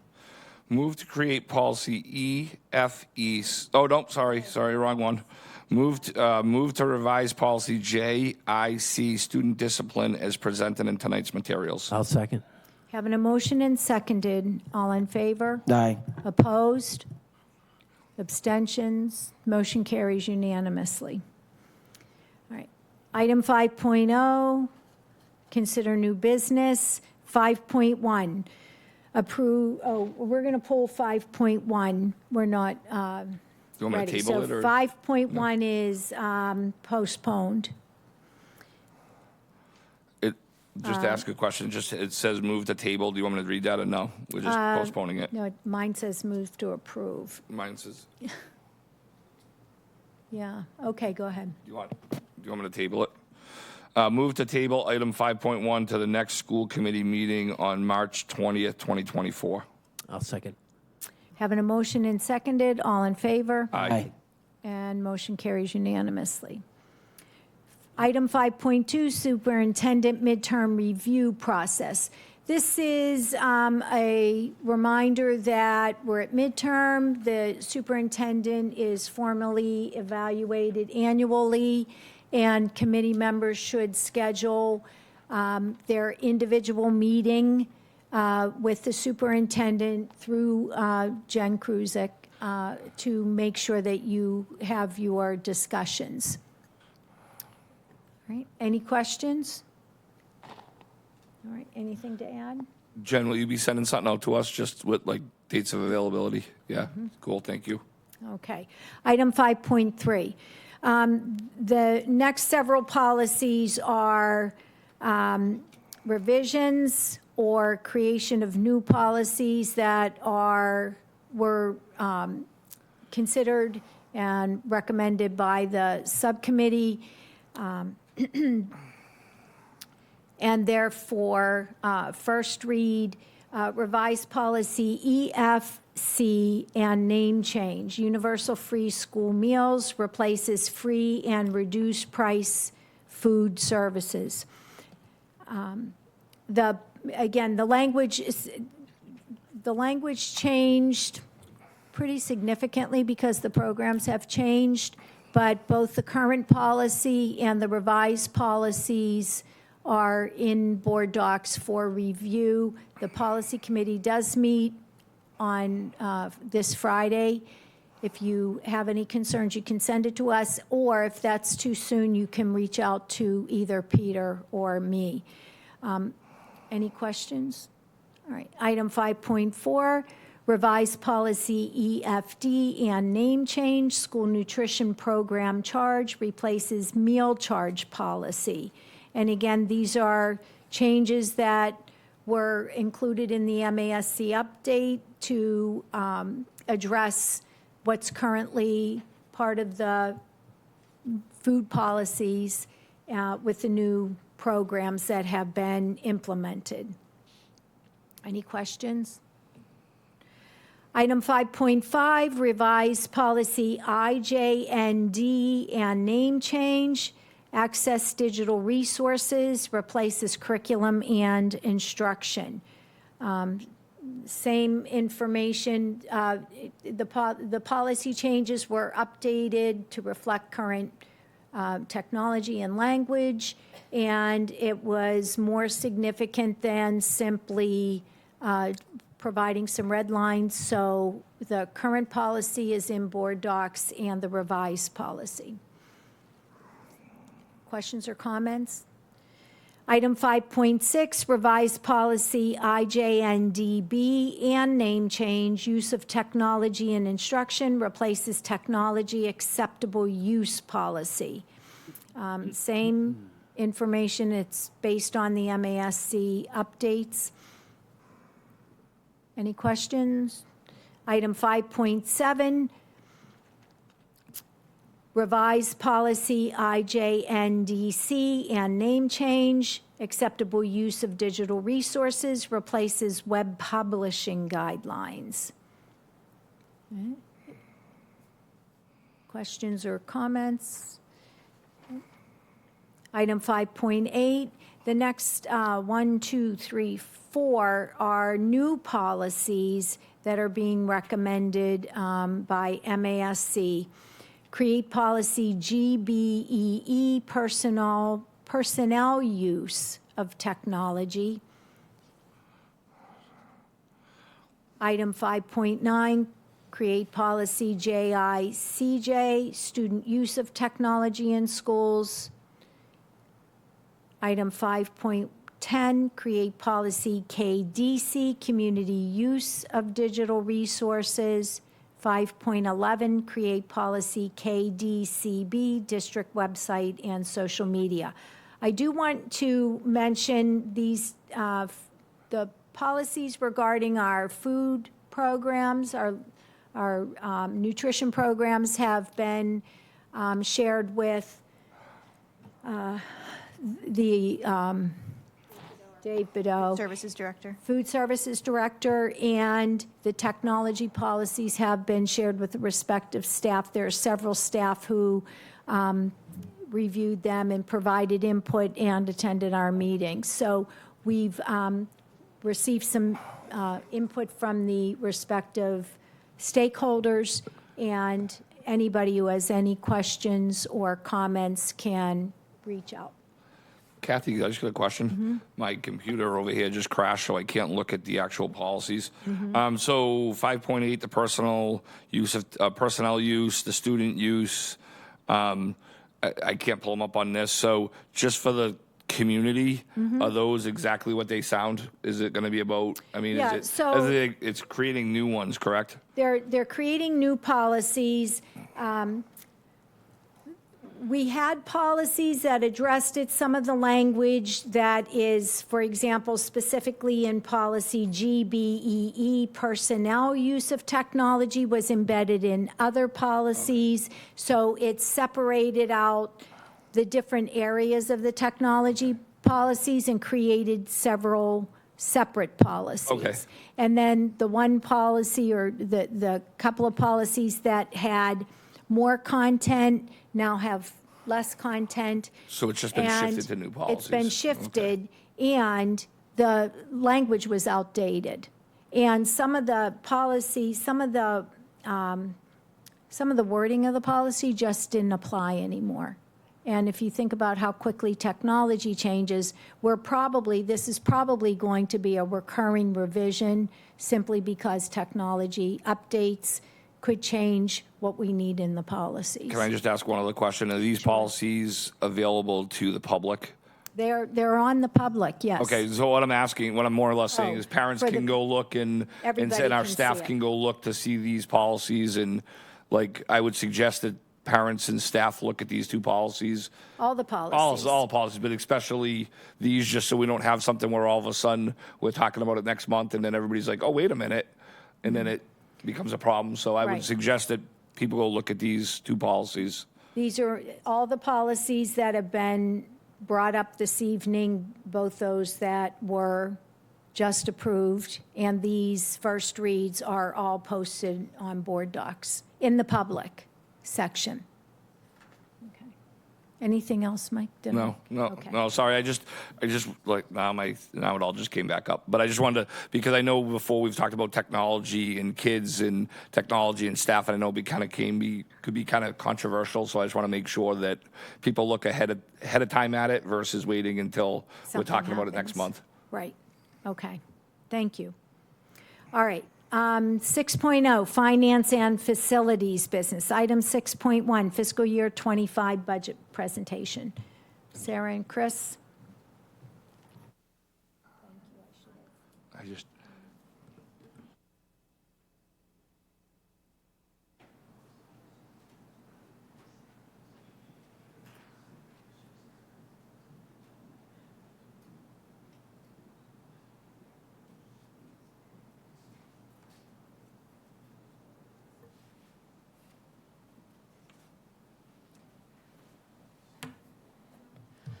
Hi. So, Deputy Finance Director for the schools, Chris Dwelly, is joining me to give the school committee a budget update. We started our budget conversation with an initial presentation on February 7th and a workshop on the 14th. So we have a budget update as we work towards a final line item budget for your review at the public hearing on March 20th. In advance of an anticipated vote on April 3rd. And so here we are on March 6th. I'm going to turn it over to Chris to talk about how we have revised the budget assumptions, but I want to start first by just conveying how this continues to be a really difficult budget to put together. Heading into FY25, we have ESSER funds that are expiring. The amount of ESSER funds that we have at this time is $4 million. About half of that goes towards costs that are not tied up with personnel, but we do have about $2 million in personnel costs for really important student-facing positions that we're seeking to retain and were a high priority for our sites. In addition, we have inflationary pressures. We have some increases that we're experiencing in special education in terms of tuition and transportation based on very appropriate placements that teams are deciding that are in the best interest of children and serve their individual needs for learning, which is a requirement that we must meet, and it's our moral obligation. We also have wage increases, and salaries and wages are always a major budget driver of any school department budget because so much of what we do is employee intensive. So with that, continues to be a tough budget to put together. There are still pieces that we're figuring out, but happy to give you this update as we work closer towards an FY25 recommendation. So Chris will talk a little bit about some revisions to the budget assumptions coming in tonight. Thanks, Sarah. When we first met or presented before the school committee about a month ago, we had about a $1.5 million deficit at that time. Since then, a lot has changed, as Sarah has just alluded to, in which we will go into greater detail in this presentation. But what we wanted to do this evening was present to you a balanced budget, and so we wanted to look at every single area of the budget to see where we could refine some of our assumptions that have since changed since a month ago. So this slide lists those out, and I'll just quickly run through them. The first is the revenue share allocation that is jointly agreed upon between the town council and the school committee. Fortunately, this number will remain the same, even though we are seeing $3 million less than what we estimated we would have received in Chapter 70 funding. So we really appreciate the work of the finance department in being able to hold this number to what it is. On our revolving fund offsets, we originally came in with a projection that we would be slightly under what we were able to supplement or support the operating budget with last year. Since then, we've revised that, so we're adding an additional amount from the school choice fund and an additional amount from the transportation revolving fund. It's $150,000 and $100,000 respectively. In looking at the history of those revolving funds, we believe that they will be able to sustain this increase, not only this year, but in future years if we so decide that we want to continue with that increased offset from the revolving funds. Our ESSER costs have gone down slightly based on some of the work that we've done to look at reallocating positions, which Sarah will go into shortly. Our salary and wages have increased. This reflects the current state of negotiations with the BTA and the latest offer that the school committee has provided us as a guiding point as it relates to salary and wages.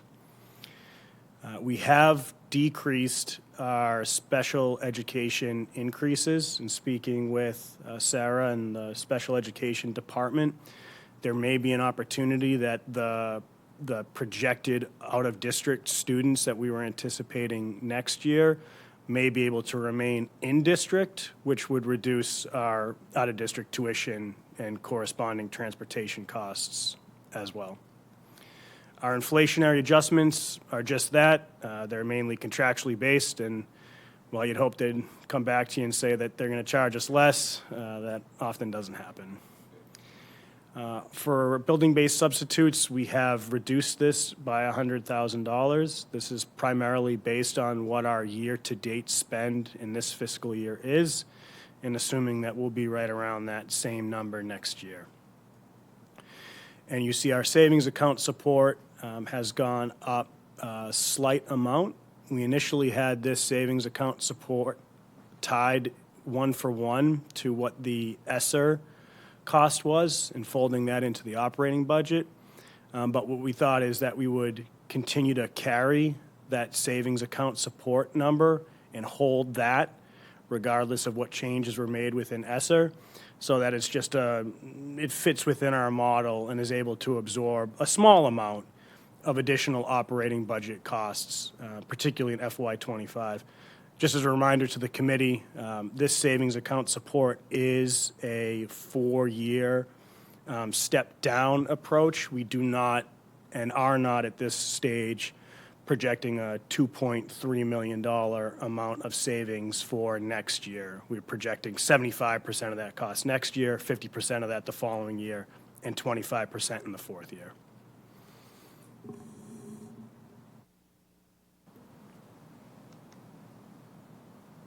This next slide just includes a few additional details related to the special education increases related to tuition, extended school year, and additional out-of-district transportation, and inflationary adjustments in contracted services, a cybersecurity platform that we purchased last year using school choice monies, some software increases, utilities, and regular transportation. So this slide summarizes changes that we are bringing forward tonight since the initial budget presentation. Like Chris said, the initial school general fund allocation remains at $86,920,410, as was forecasted in October. Despite receiving lower than expected Chapter 70 funding from the state, the town has continued, or will continue, is saying they'll continue to support the forecasted number with adjustments to their revenue projections. We are not projecting that we would need an additional $1 million, making it more like $3.3 million in savings to balance the budget that they'll be able to support what they had shared back in October. That being said, there continue to be some, I think, really important areas where we would want to see investments. Some of those are in mandated services, and some of those would be to maintain services, and those total at $2 million. The example of maintaining services that I'll share at the moment is related to our after-school transportation. So I think there are some recommended investments on top of what we've just shared related to incorporating ESSER positions into the budget and those budget drivers. Chris already talked about the updated salary and wage estimate on the last series of slides. In order to bring forward a balanced budget, what we have done for this evening is made some suggestions related to offsets as well as reallocations within the district. And we'll detail those in some detail this evening. However, I want to maintain compassion and kind of confidentiality for any individual in the district. We are going to be talking about generally some positions. We had forecasted in previous meetings that we may need to look at 15 to 20 positions. And while behind the scenes, we've identified a number of those positions, we're still looking. And I want to be sure that we're communicating thoughtfully, compassionately, and kind of all at once to our staff whose positions may be being proposed for reallocation. And that would happen next week in advance of the budget hearing.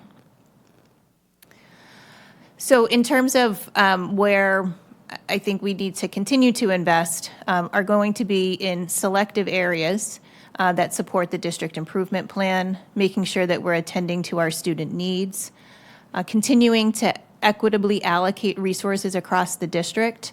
And so in years past, I think there had often been reallocations that were site-based or within a site, one for one. And coming in my second year, kind of where we are in terms of kind of returning from the pandemic, putting systems back in place. I came in at the beginning of the year talking to the leadership team about establishing our foundation. Chris came in with a fresh set of eyes.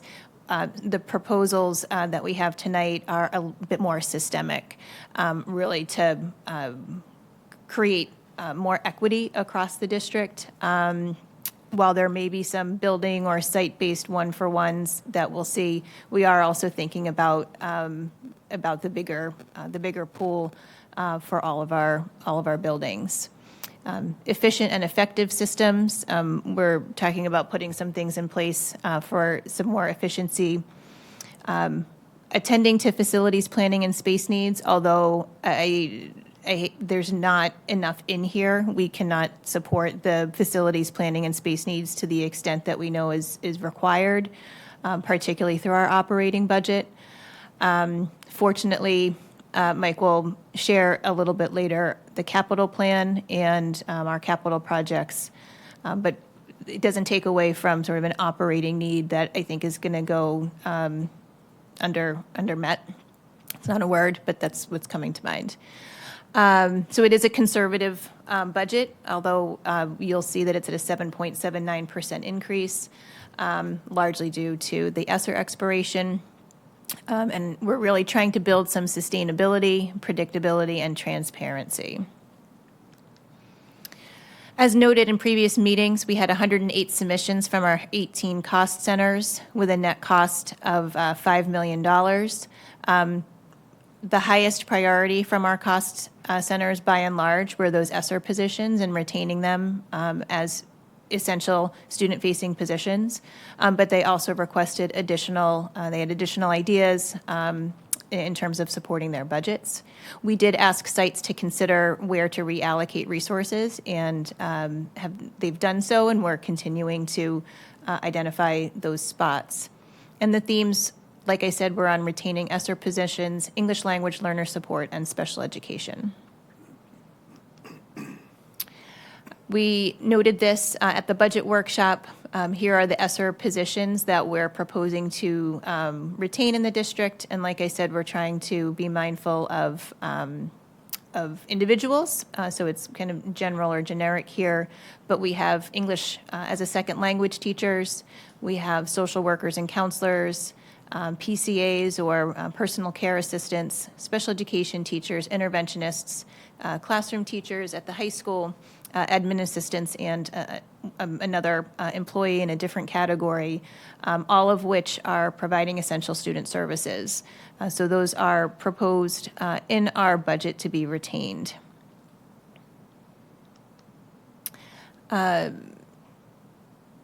Secondarily to that, in the next two slides, these are recommended investments that total about $2 million for us to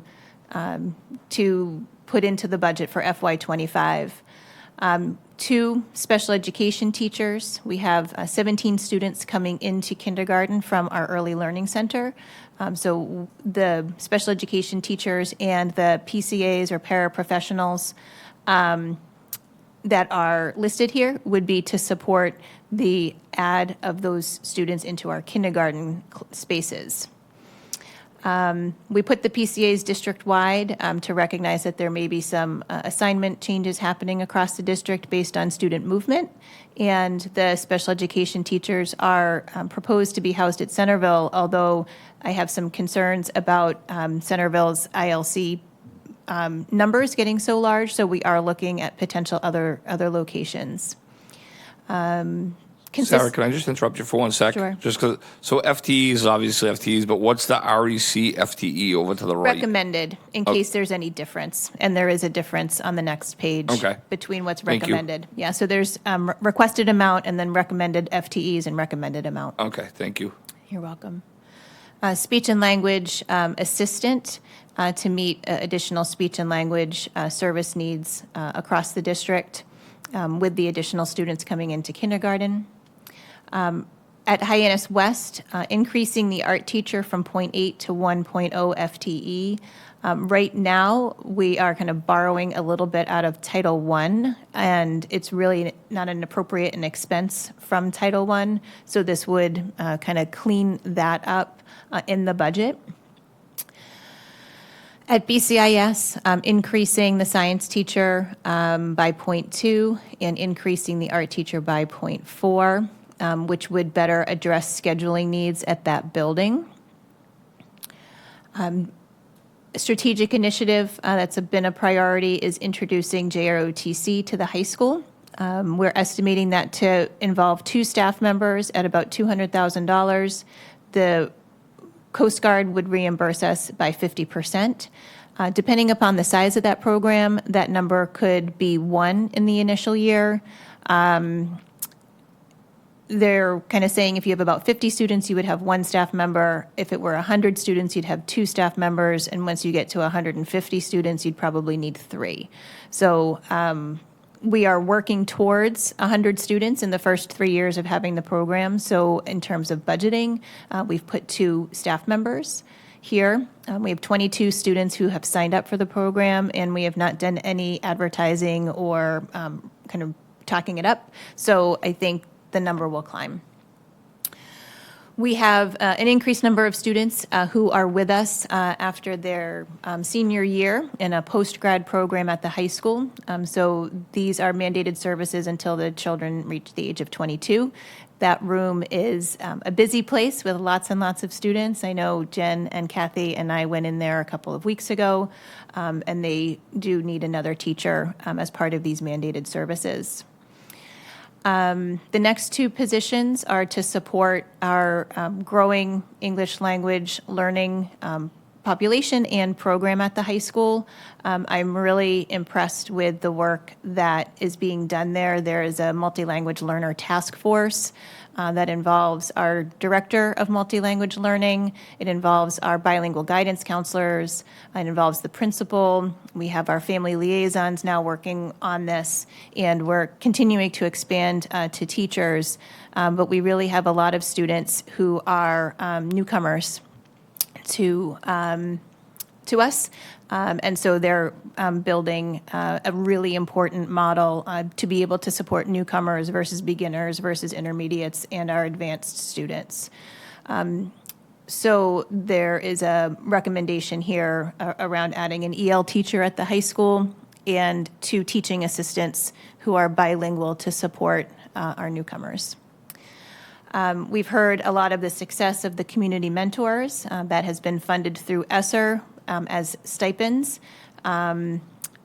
We have it proposed for the budget as a continuation of a investment that we've made. I do wonder that there is grant money that we can pursue to offset this, but that is not known at this time. I can think of a couple of different sources. I don't want to bank on that. I want to build it into a recommendation here so we can continue the program, but there may be some grant funding that we can apply for in the future.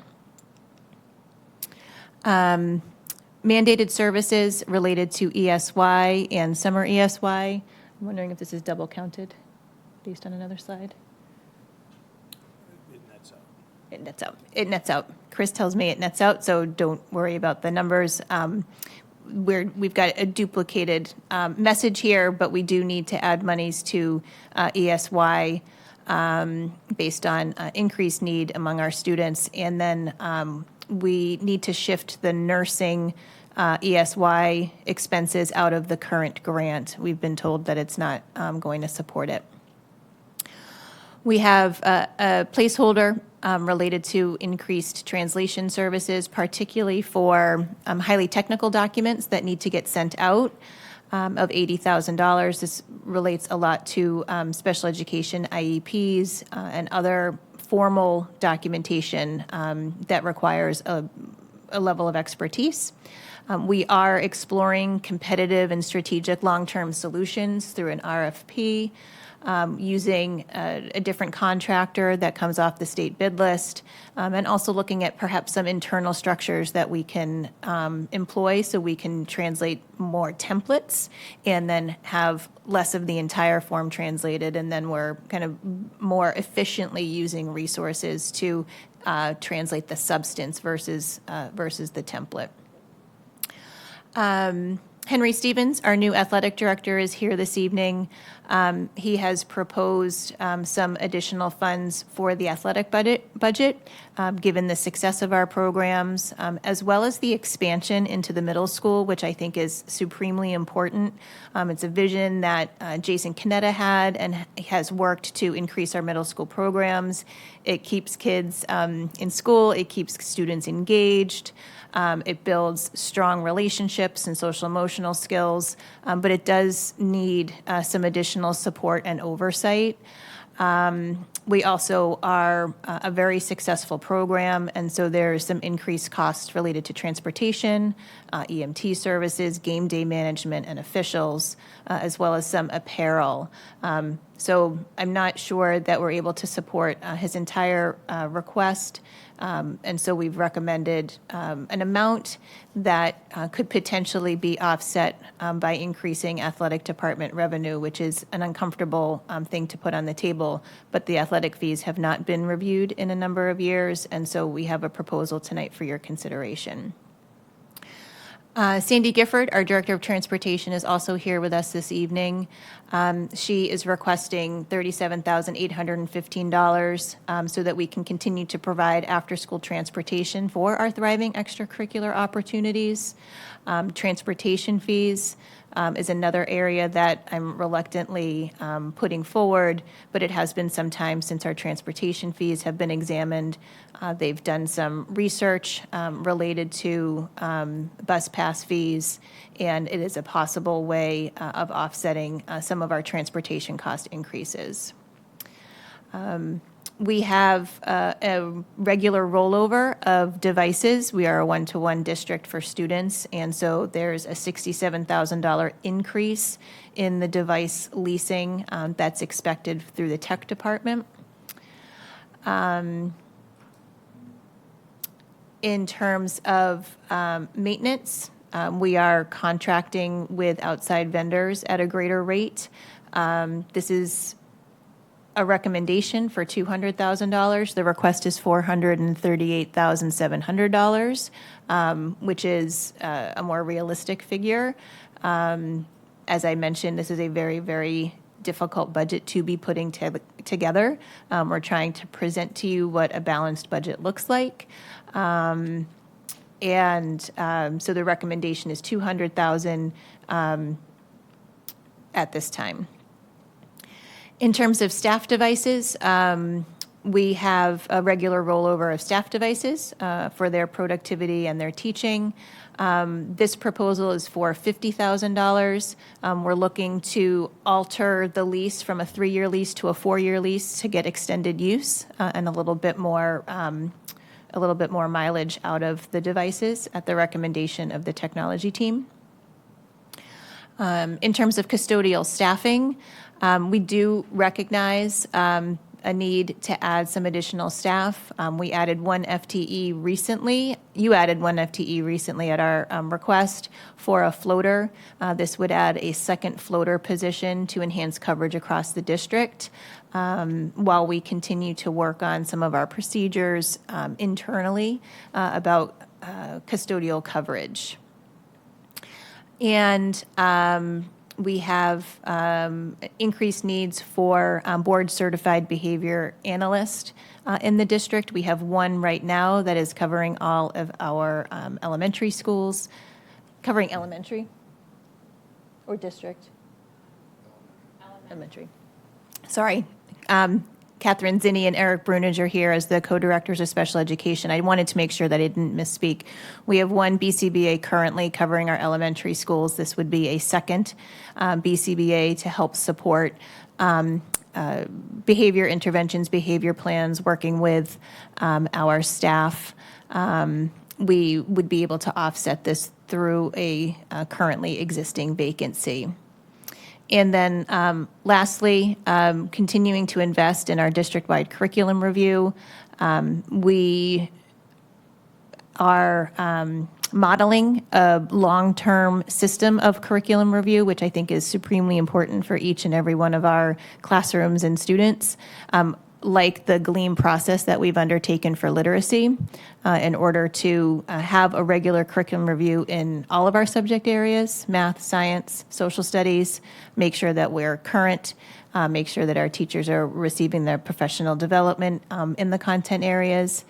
And the proposal from the Assistant Superintendent's Office is $102,500, but we do think that we can offset it with some professional development funds that we had put in place last year to support curriculum work, and that'll come up in the next slide.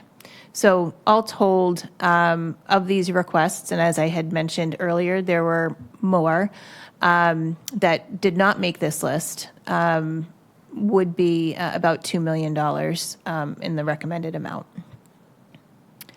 In terms of offsets and reallocations to support these initiatives, as I had mentioned, we'd expect a 50% reimbursement from the Coast Guard to the amount of about $100,000.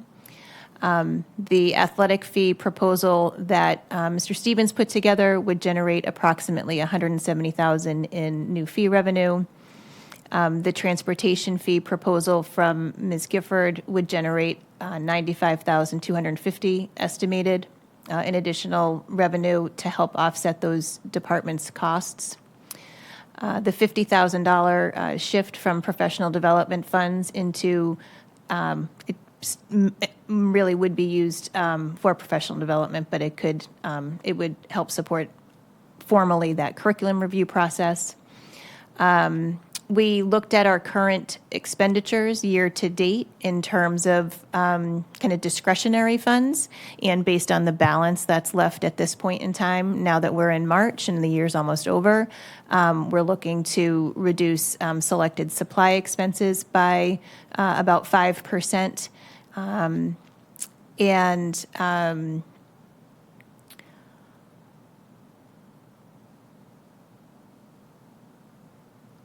We also just have been discussing a common fiscal disciplinary practice of suspending new purchasing at some point in the spring. And so we're also talking about enacting that, seeing where our end of the year lands, and seeing if there's end of year funds that we might strategically use in advance of the following school year. Staff positions, we are also taking a very careful look at all of our staff positions, including current vacancies. We are looking to take the Medicaid coordinator at .2 off of the books. We now worked with the town, and again, appreciate the support from the town to support an additional administrative assistant in the school administration building, which they're supporting with Medicaid funds that come in. So we don't have a need for this .2 part-time position any longer. And then it's been some time that the admin assistant for the ELL department has been open. And so I think we have an alternative approach on how we could meet those AA needs internally in the district. So that leaves kind of a big chunk, which gets to what we had forecasted in previous meetings of between 15 and 20 reallocated positions. I do think that there are several that we could absorb through retirement or resignations that are currently known, and we would do that wherever possible.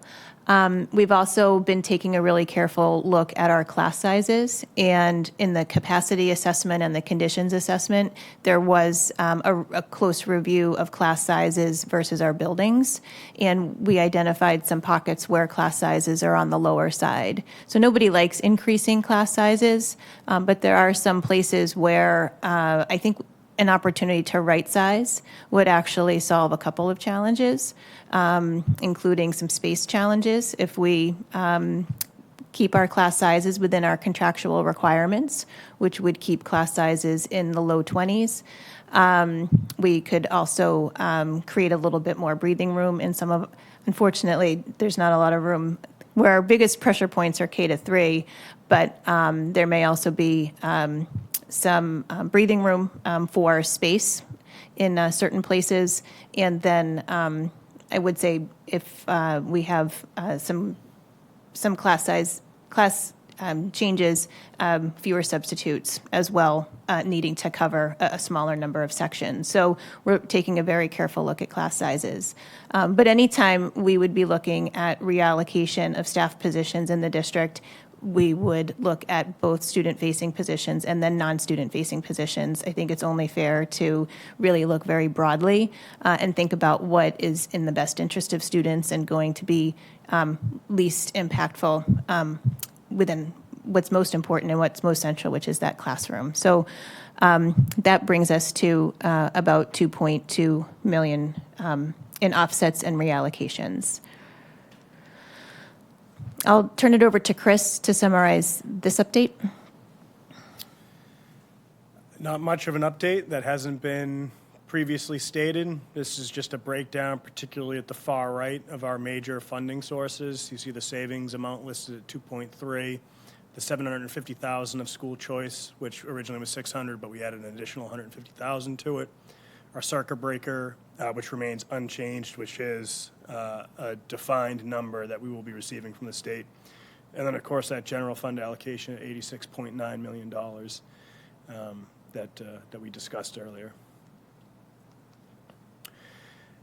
And that brings us to the overall picture. So we're looking at a little over a 7%, a little higher than 7%.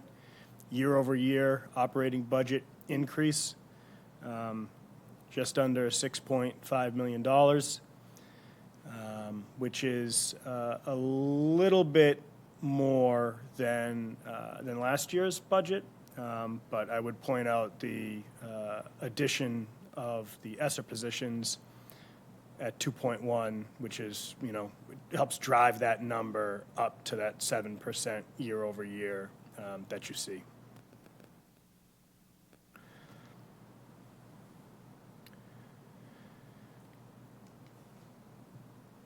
Just to get into a little bit more detail, or should we hold that for the next, do you want to hold the fees for the next agenda item? Okay. In this presentation, there is a bit of a summary slide regarding how the fee proposed structure would be.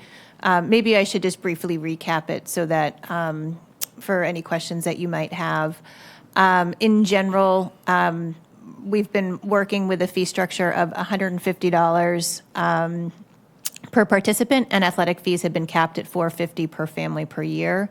The proposed fee structure has a variable fee between $150 and $300, depending upon the sport, with an average fee of $200. And the sports fees would range in part, I think, depending upon the cost to run the sport. So hockey and football are more expensive sports to run. And so there's a more detailed fee proposal related to the next agenda item. and the fees would generate approximately $90,000. The other area that is for proposal and for consideration is to add more gate fees to athletics. We're currently charging for football and boys basketball, boys hockey. Okay, boys and girls hockey, but we don't see that gate, and football. And so this is a common practice in other districts to charge a gate for certain events. And the MIAA during tournament time does charge a gate. And so we don't see those funds. The MIAA keeps the funds that are charged. And so we would want to keep costs low, in particular for students. Mr. Stevens can talk a little bit more about how it would work with the online app and some of the parameters around which he could set things up, but help to use funds to support the program.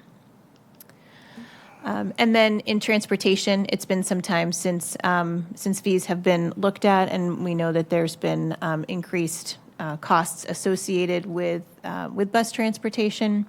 And so we have some data here related to ridership and where our fees currently are. Our current fee is $200 with an early purchase discount of $175. The state average is $250 with an average cap on 3 students per family, and we have a cap of 2. It equates to we have 1,270 families paying mostly at a discounted rate. 29 families transporting 3 children with an increase of potentially $2,175 if you were to approve the fee proposal. I'm not sure I would change the cap based on that, but it's information for you to have. We are currently using $200,000 annually to supplement transportation from the operating budget, so this would help to offset some of their costs that we're incurring from the general operating budget. And revenue sources could fund bus replacements, fuel costs, and salaries. So next steps, we will be taking your feedback and input and questions and creating a more detailed budget for March 20th, in particular detailing the 18.6 positions that were noted. Like I said, we've identified some spots, but want to be very careful and thoughtful in our communication with staff and want to do it at once next week across the district. Happy to take your questions and comments.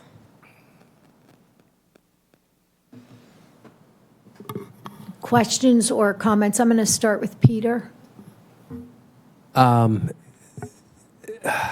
It's a tough budget. I realize that, and I think it was well done. And facts are facts. And up until we got to the athletic fee and the transportation, where I have real questions, I have to agree with the hard work you guys have done.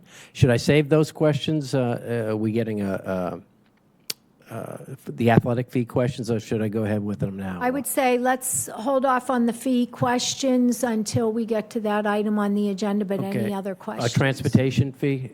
I would say let's, all the fees, Okay. all the All right. proposed Okay. fee adjustments are on a little bit later. Is that Peter? Okay, Jen.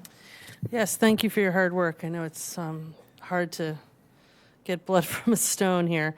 You know, the town kicking in the extra money, where is that coming from the town's perspective?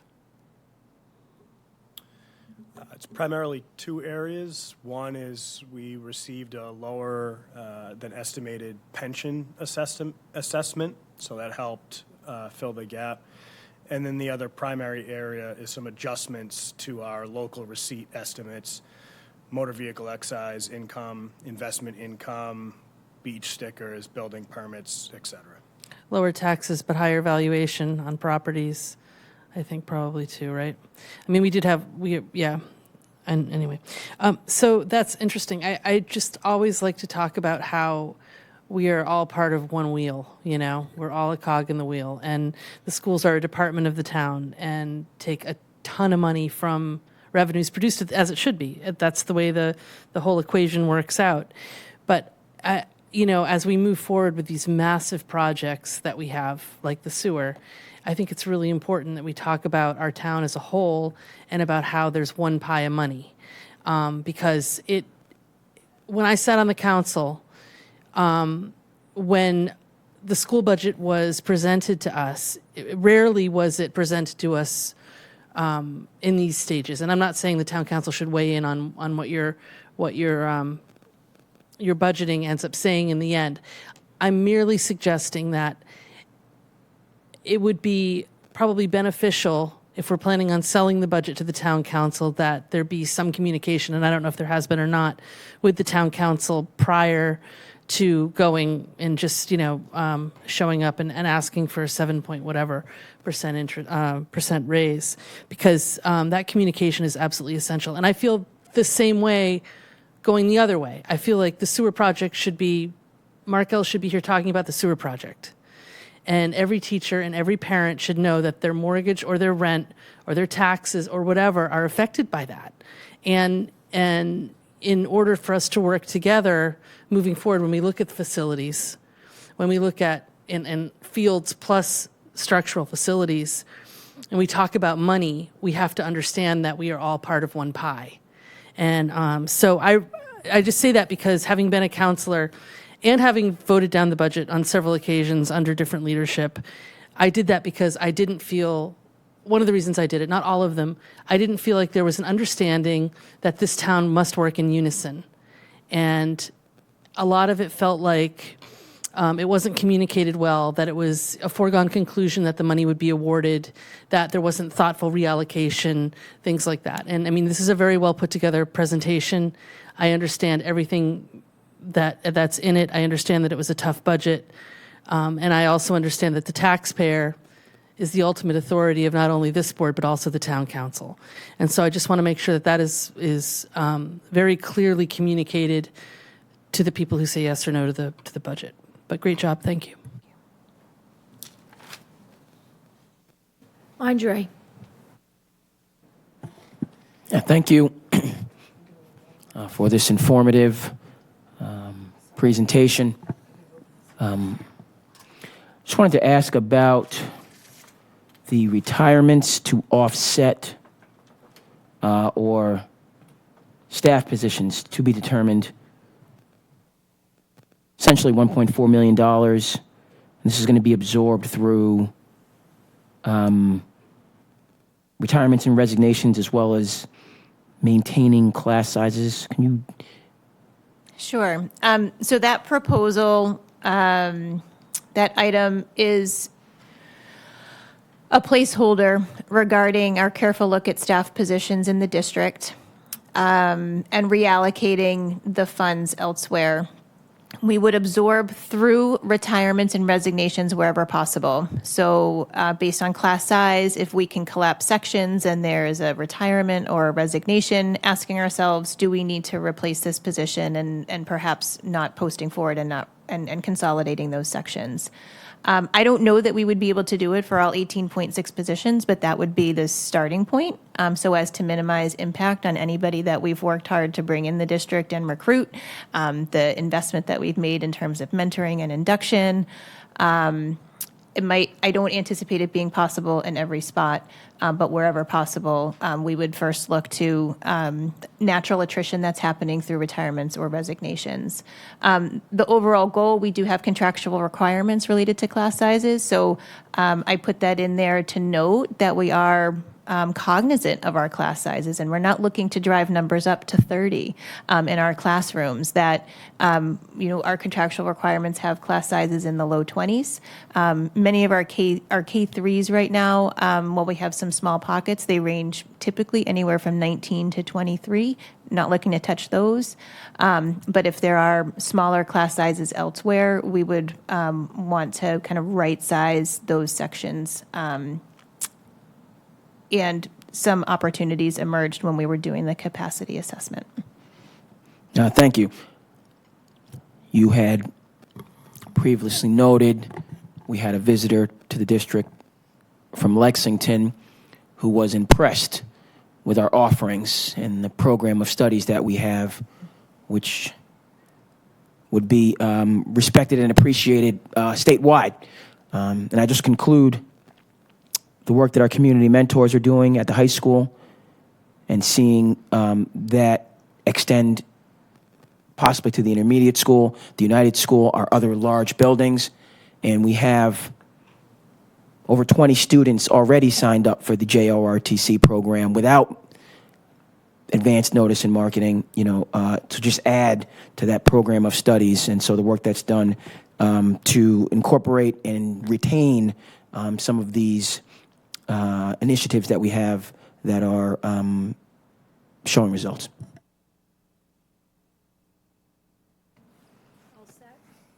All right, Mike? Okay, so thank you to both of you for the presentation. I know I've had 9 billion conversations during this budget process, and thank you for being understanding, explaining to me over and over and over until I finally get it. So I got more. Shocking, I know. So as I said back last month or whatever, and not at the workshop, but at our meeting, that we were 6.5 million because I went through the things and we were 6.5 million. And I understand we've had the conversation and it wasn't. But I'm looking at this really simplistic because it's just the way my brain works. So the town, so there were 3 buckets. There was ESSER ending. The governor only gave us 150 grand instead of 3-point-something million. And special ed was going up 1.5 million for out of district allocations, right? So that was kind of like the big buckets that I looked at, and that's where I came up with my number. So the town is working, and I thank them from the bottom of my heart because they're covering the governor's swing and a miss, right? So they're taking care of that bucket. I'm doing it really simple. They're taking care of that bucket. So I think the town, I agree, Jen, we already won, but you know what? They still didn't have to, and they did. So I honestly, from the bottom of my heart, thank the town for stepping up. So then the second bucket is the ESSER funds, which throughout, that is 2.1 million. So that's being covered by reallocations and offsets of 2.2 is actually covering it. No? No, I mean, Yeah, I mean, kind of in my savings, bucket, yeah. I mean, so the ESSER, in our minds, it's Yep. not exactly 1-for-1, but in our minds, the ESSER is being covered by that step down in savings. okay, so the savings is what's covering the ESSER. Okay, so we're on the same page. Okay, so that's covering that. And then the reallocations is covering the new positions? Is that kind of the way you look at it? And any Any other things that come up? Any other deficit. Right, any that other may- things that yeah. come up, right? Is that kind of, am I like, Yep. in my little mind that, Yep. okay. So what we're really off is the 1.5 million from the out-of-district thing. And I know you said it's not maybe 1.5, it's down to like 1.1 million. Correct? So that's kind of what we don't have. Where is that money coming from, I guess, would be my question. We've increased use of revolving Okay. funds. I think Chris has made some additional adjustments in some of the budget lines. Is that kind of it, Chris? Like, it's just, that's kind of coming from a bunch of different places to cover that? Yep. Is that kind of the way it works? Yes. Okay. So my only question, to be honest with you, thank you. You guys did a heck of a job. So my only question is, and I brought it up, and I'm kind of curious because I don't like to lay people off. That's like an absolute freaking last resort.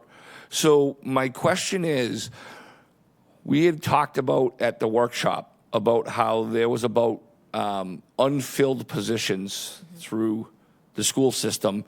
There was a number, but Chris, you said it was about $3 million, right?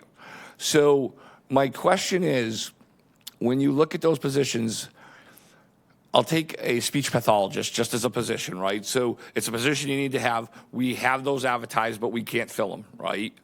But then, so because we can't fill them real time, we've subcontracted to speech pathologists to work with our kids because we need somebody, right? So what happens to those funds that are sitting here waiting for somebody to take the job?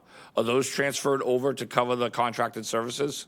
Yes, and I think that, is that coming forward tonight? So tonight, you'll see quite a few transfers for your approval, and much of that is salary lines that are going to cover those contracted Okay, services. so the $3 million from those empty spots isn't sitting there in account. Those are what's covering the contracted services for whatever position it is. Yeah, and we leave the position there because we'd rather have the staff member. Right, and if you all of a sudden find a speech pathologist in the middle of the year, you can stop the money comes from the contracted services and goes back into the position. Yeah. Kind of, right? Yeah, and a lot, so we took a careful look at those positions, and they're largely The money's being used for contracted school services. to cover- psychologists, speech and language pathologists, some paraprofessionals, IAs, and we're using contracted services to fill the gaps for most of those positions. We identified 2 here, the Medicaid coordinator and this admin assistant among Okay. that list. Okay, so just as because I don't remember, originally, say a month ago, what were you originally going to use out of savings? Wasn't it like, it was more than 2.3, right? I think we were thinking like 3.3. Okay, so it's come down $1 million. We weren't sure about the town being able to support. Right. So that was, we were going to have to offset with the town, but we ended up getting the money from the town, right? Okay, so how much, we have about $10 million in our savings account? Correct. About-ish? Yes. Okay. So I'll be honest with you, you got my support. And I know that probably, like, you were expecting me to grill you because you've done the work to sharpen the pencil, and that I appreciate. Like, that's what, well, I don't appreciate, that's, we're all taxpayers, and that's what we need to do. But I thank you for sharpening it and coming down to that, because what I was concerned about is using $6 million out of our savings account for the rainy day, but what happens if next year's even rainier? We don't have the money. And my concern has always been, like, do we have to lay off a few people each year, or do we save it, kick the can down the road, and have to lay off a ton at once? And I don't know. That's kind of my dilemma, but that's all I get to say. All right. So thank you both. And I appreciate the information that I also received when I had asked for it at the previous meeting that Chris provided. I just want to make sure that as you're making the adjustments using the savings account to infuse the budget, that these are, you're shifting the line items and making sure that the savings account funding is not being applied to our regular operations that occur annually, and that they are making sure that they're covering our one-time expenses, so that the public understands that many of these additions to our budget are not just for 1 year. Therefore, we're not able to utilize savings account money. We have to make sure that they're in the regular operating budget so that they can fund, as Mike mentioned, year after year as needed. I have one question, and you probably can't answer it now, but as you're taking a look at the positions that may not be filled due to natural retirements, and do you have any, do you think that the high school scheduling for the current students moving into the next grade level will be finished in time for you to have the information you need regarding the budget? I think we'll be able to make some, they're doing course selection now, so I think we'll be able to do some projection, especially based on historical information. We're not looking to reallocate, kind of to one of Andre's questions, from something that's a singleton or something that really serves in terms of that breadth of offering. And so I think we can look at historical patterns of enrollments. We're pretty stable in terms of our enrollment history, which helps make some of these decisions. And so I think we'll have some preliminary information to make some of those decisions. Okay, great. And I do want to repeat my my other concern that I expressed during the workshop, that we make sure we take a good look at the information that we have in hand now regarding that NEC program to assure that a child that needs that service isn't turned away because we're capped. And that is a high-cost item, and I know it comes with other positions that are required. And I just want to make sure, given the information coming from the feeder, I don't know if they still call it early intervention, but I know that's where the initial data for those coming in, those new students, and then making sure that we're adequately prepared. All right, thank you again. Thanks. May I ask one more question? Sure. Just a question about facilities rental.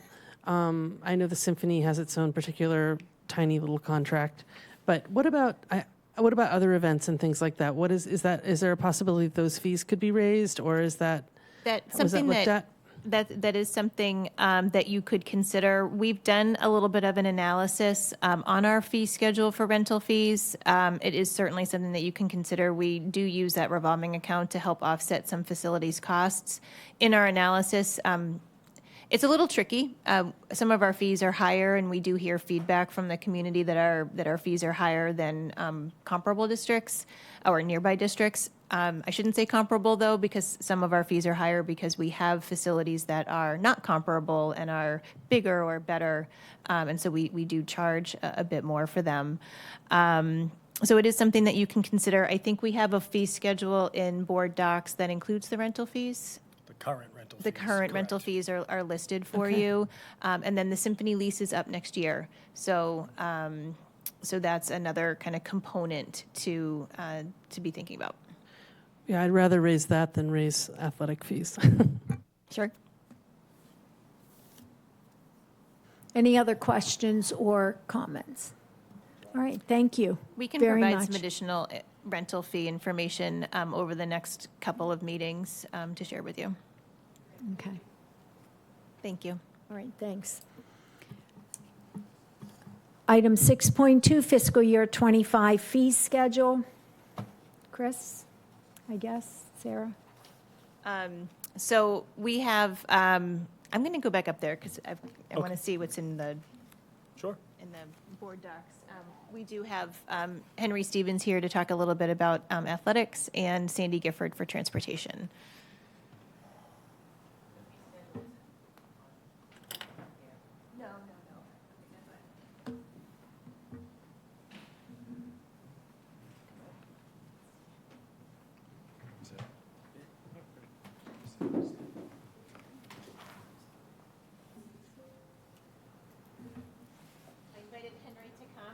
As our new athletic director, hitting the ground running, and he has done a tremendous job looking at the athletic department budget and getting really deep into the athletic department budget and thinking about ways in which to sort of systemically better support the program. Sorry, it's the first appearance is related to fees, but did want to give him an opportunity to explain a little bit of his thinking.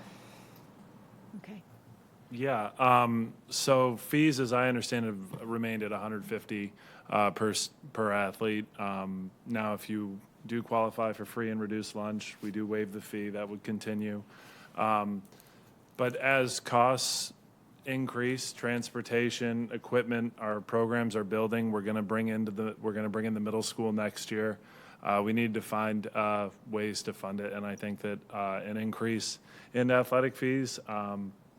The increases aren't too significant for most of the sports. However, for sports like hockey, they do increase significantly because there is such a high rental fee when it comes to the rink. But off-site sports are the ones that would cost the most. Sports with a lot of equipment, large staffs, those also would be covered. But the base fee is essentially freshmen, $150, so that doesn't change. Shortened season, it's not as long as a varsity season. JV would be $175, so a $25 increase, and $200 for varsity athletes. I also would recommend the cap, the family cap, be $600.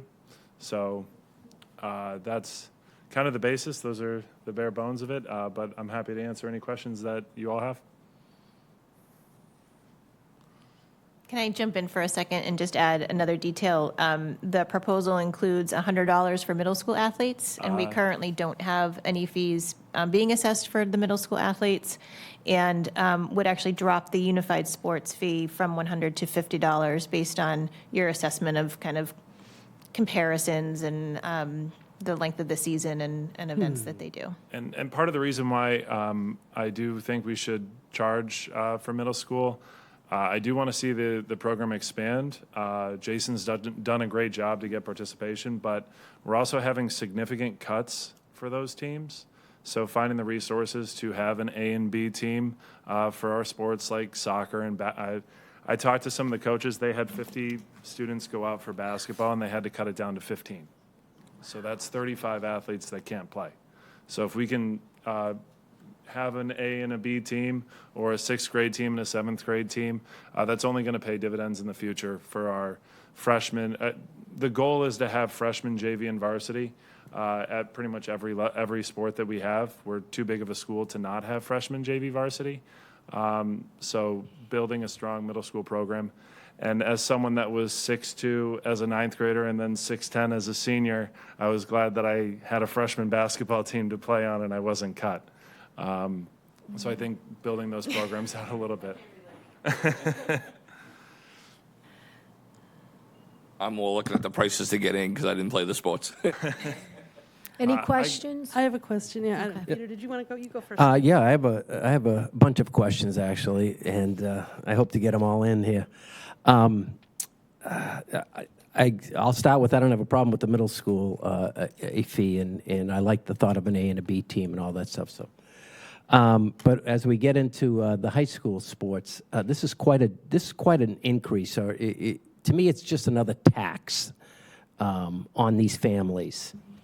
We're going from 150 to 200, 225, $300. You're going 50, 60, 100% increases, which is absolutely crazy to me.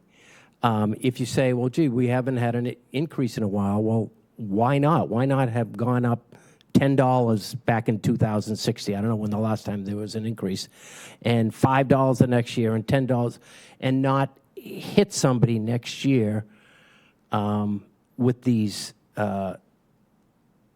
bigger increases, and even capping it at $600. You're going from $400 to $600, 33% increase. I know you had noted the reason for this is inflation, which I certainly get. I agree with you. Participation, I've noted a lot less participation, and I could be wrong. I just noted down some sports. Girls hockey, there's not even a JV anymore. Gymnastics, swimming is only a few people participate. Softball, I know, is less than a few years ago when I was working there. I'm not sure you have more participants than 5 years ago, unless you have some statistics that I'm wrong. Yeah, I wasn't here 5 years ago, obviously, but you had noted noted the reason for the increase of the participants, and I think they've decreased. I think in certain sports participation has decreased, and it could be the cost of that sport. Girls hockey is certainly very concerning. It's something that we're working on. I'm talking with the coaches about. Swimming, similar. Some sports are getting gutted by club programs. We do want to rebuild those, but those rental costs don't change. It still costs us, regardless of how many athletes we have on the ice. Right. It still costs 30. The hockey situation is ridiculous to me. This is the town Barnstable, and they're charging us a ridiculous amount to go play hockey there. But that's another story. I'm just saying there seems to be less you had noted there are more participants, but there, as far as I can tell, there's less. And you would also notice the success of the teams is what, costing us more? Yeah, so that actually significantly increases the transportation costs. And if we're hosting games, for example, but we've always been successful. So what's the difference? I mean, that's part of the budget. You assume that there's going to be a group of teams who are successful.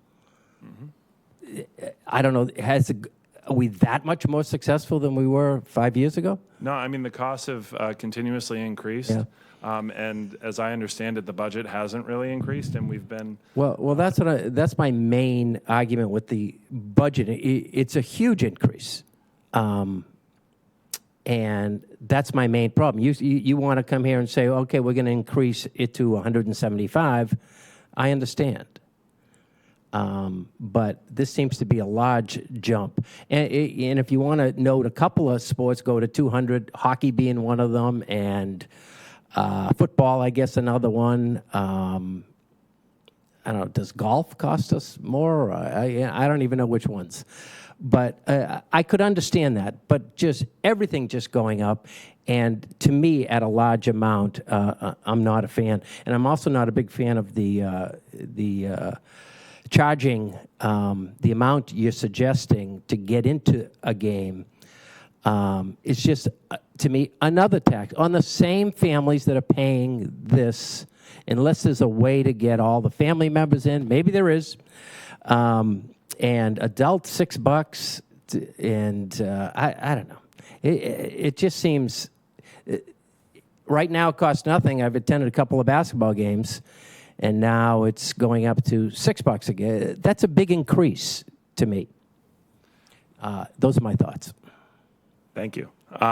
So I can speak to. So we used to charge for basketball games before the pandemic, and I've looked at cost enter games across the Cape. I think we are probably the only non-private school on the Cape that doesn't charge for basketball. So $6 is pretty much in line with other schools. So $6, $4, and then free for our BHS students. So we have upwards of, for a Friday night boys basketball game, there's about 1,000 people in the gym. And it costs a lot of money for us to run that to run that game, whether it's table workers, police detail, anything else. So we're trying to cover those costs. I appreciate you trying to cover the costs. I say you go from nothing to a lot, is what I'm saying. You want to charge adults $3, that's fine. Or back to families. The families of the athletes who are already paying the fees. Are they also paying to go watch their own kid? No. They're not paying. So there's ways. So we'd be using GoFan essentially, and there's ways to create coupon codes and season passes. So what we would do is we would offer season passes to families of the athletes for $5. It's a small. We would probably charge a small fee, but they could get into every single home game. For our BHS students, we can do something similar where they would not be charged a fee, and that also allows us to track what students are at the game, and we can see how often these students are going and what sports they're going to.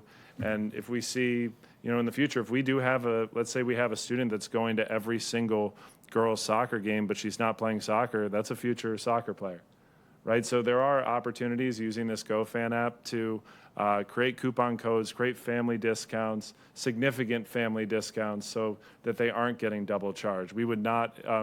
The adult charges for essentially non-athlete families and visiting families, and it's pretty consistent with. It is pretty consistent with other schools on the Cape. And prior to the pandemic, prior to 2020, we were charging for basketball. And my last question, there's a stipend for an assistant athletic director? Yes. How long has that been in effect? It's not. So it's one of the things that we've been discussing. It would come before the school committee for formal approval, like any of our extra pay positions would be. But it was among the items suggested through the athletic department during budget. Henry and I have been talking about it. I do think that there is a need for additional assistance, primarily or in part because of the middle school athletics program, to provide additional supervision and oversight. But that is kind of a placeholder related to his requests. But a formal stipend would need to get worked out with the union and then approved by you. Thank you. Jen? Sheesh, welcome to Barnstable. Side of Peter for me. Anyway, well, it's, first of all, I'm really happy to see that something's going to go on at the middle school, because when my son was there was nothing, and it was really sad, quite honestly. So I'm really happy to see that that's a focus. I wonder if maybe gradually increasing the fee isn't the way to go over a couple of years. So, 3 and then 5 next year, and then 6 when Peter's off the school committee. No, I'm kidding. But just like kind of a gradual way to introduce the fees to families. And if you have 1,000 people in the gym, probably more than half of them are there to see their kid or their family members. So you're not going to get $6 a head anyway for that. So it's not going to be a big boon. I would really like to see I don't know the fees for the rental of the other facilities that we have, but rather than like hockey isn't punishment enough. I mean, you're up at like 3 a.m. going to Western Massachusetts. I told my kid, no one in this family skates. Don't even think about it. We're not doing that.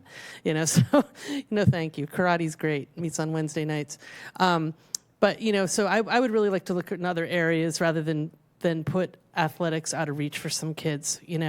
I recently heard the LaRusso Foundation is handing out money again from their Boston location, and I wonder if there's not a way to offset some fees based upon that family's generosity, because they were always very, very giving. I mean, look at the HYCC, it's the LaRusso building, right? So that might be a way to offset some of it. I just hate to see kids alienated from that. I don't know if you've looked at the Barnstable rec programs and what they charge, and I know they're not a school program and everything else, but it's always been, Patty Machado and I used to talk about the idea that everyone should have a place to play. Everyone should be included. So if you're 10 years old and being cut from a team, you should have a place to go. So I think kind of it's, as we talk about the 30,000-foot view and the town being integrated, it might be a really good idea to talk to Chris Ganella about what they're offering and the cost of it at the rec. And it might also be worth a discussion to negotiate the hockey rates so they're better. I mean, I don't know if that's up for the ice time, I mean. So thank you and welcome. All right. Andre? Yeah, thank you, Henry, for thinking out of the box and trying to be creative in terms of how to fund and expand our athletic programs. So that's tremendous. We talked about 5 years ago and 10 years ago, so on and forth. I'm a Barnstable High School graduate. It's many moons beyond what I'd like to think. But the fact of the matter is, as we're discussing these fees, we did not pay for sports or transportation when I went to Barnstable. And that's the perspective of many parents in this town in terms of where did we get to the point. I understand that we need to have fees and you have to have a balanced budget. But just this is what you're looking at here. The parents of our student athletes who are thriving never had to pay for sports, never had to pay for transportation. And then over time, those fees increase and it becomes a reality you have to accept.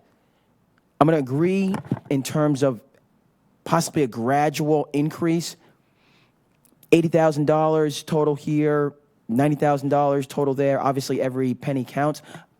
I'm wondering, I'm just saying that whether it be sponsorships, whether it be grants, we are the lone Division I program. We do have successful teams. It is something that's distinctive, our athletics. And so there are some fees that are prudent. But I think generating those fees may have to come from the size and scope of Barnstable in relation to other, rather than it coming from those people that are kind of coming up through the ranks. And there may be ways around that. I'll just conclude, because there is, when we are, I just think those avenues are there for us. I know you have some ideas about sponsorships for our uniforms and branding with, these major brands, whether it be Under Armour, so on and forth, that, will generate excitement. What I'm getting at in conclusion, and our winter sports teams played well. There was a game last night, I know this through officiating in Bourne, between Bourne and Monomoy. Game went into overtime. It was outstanding. Bourne ended up coming out on top. To your point, thousands of people packed that small gym to see the game. Everyone left happy. $11.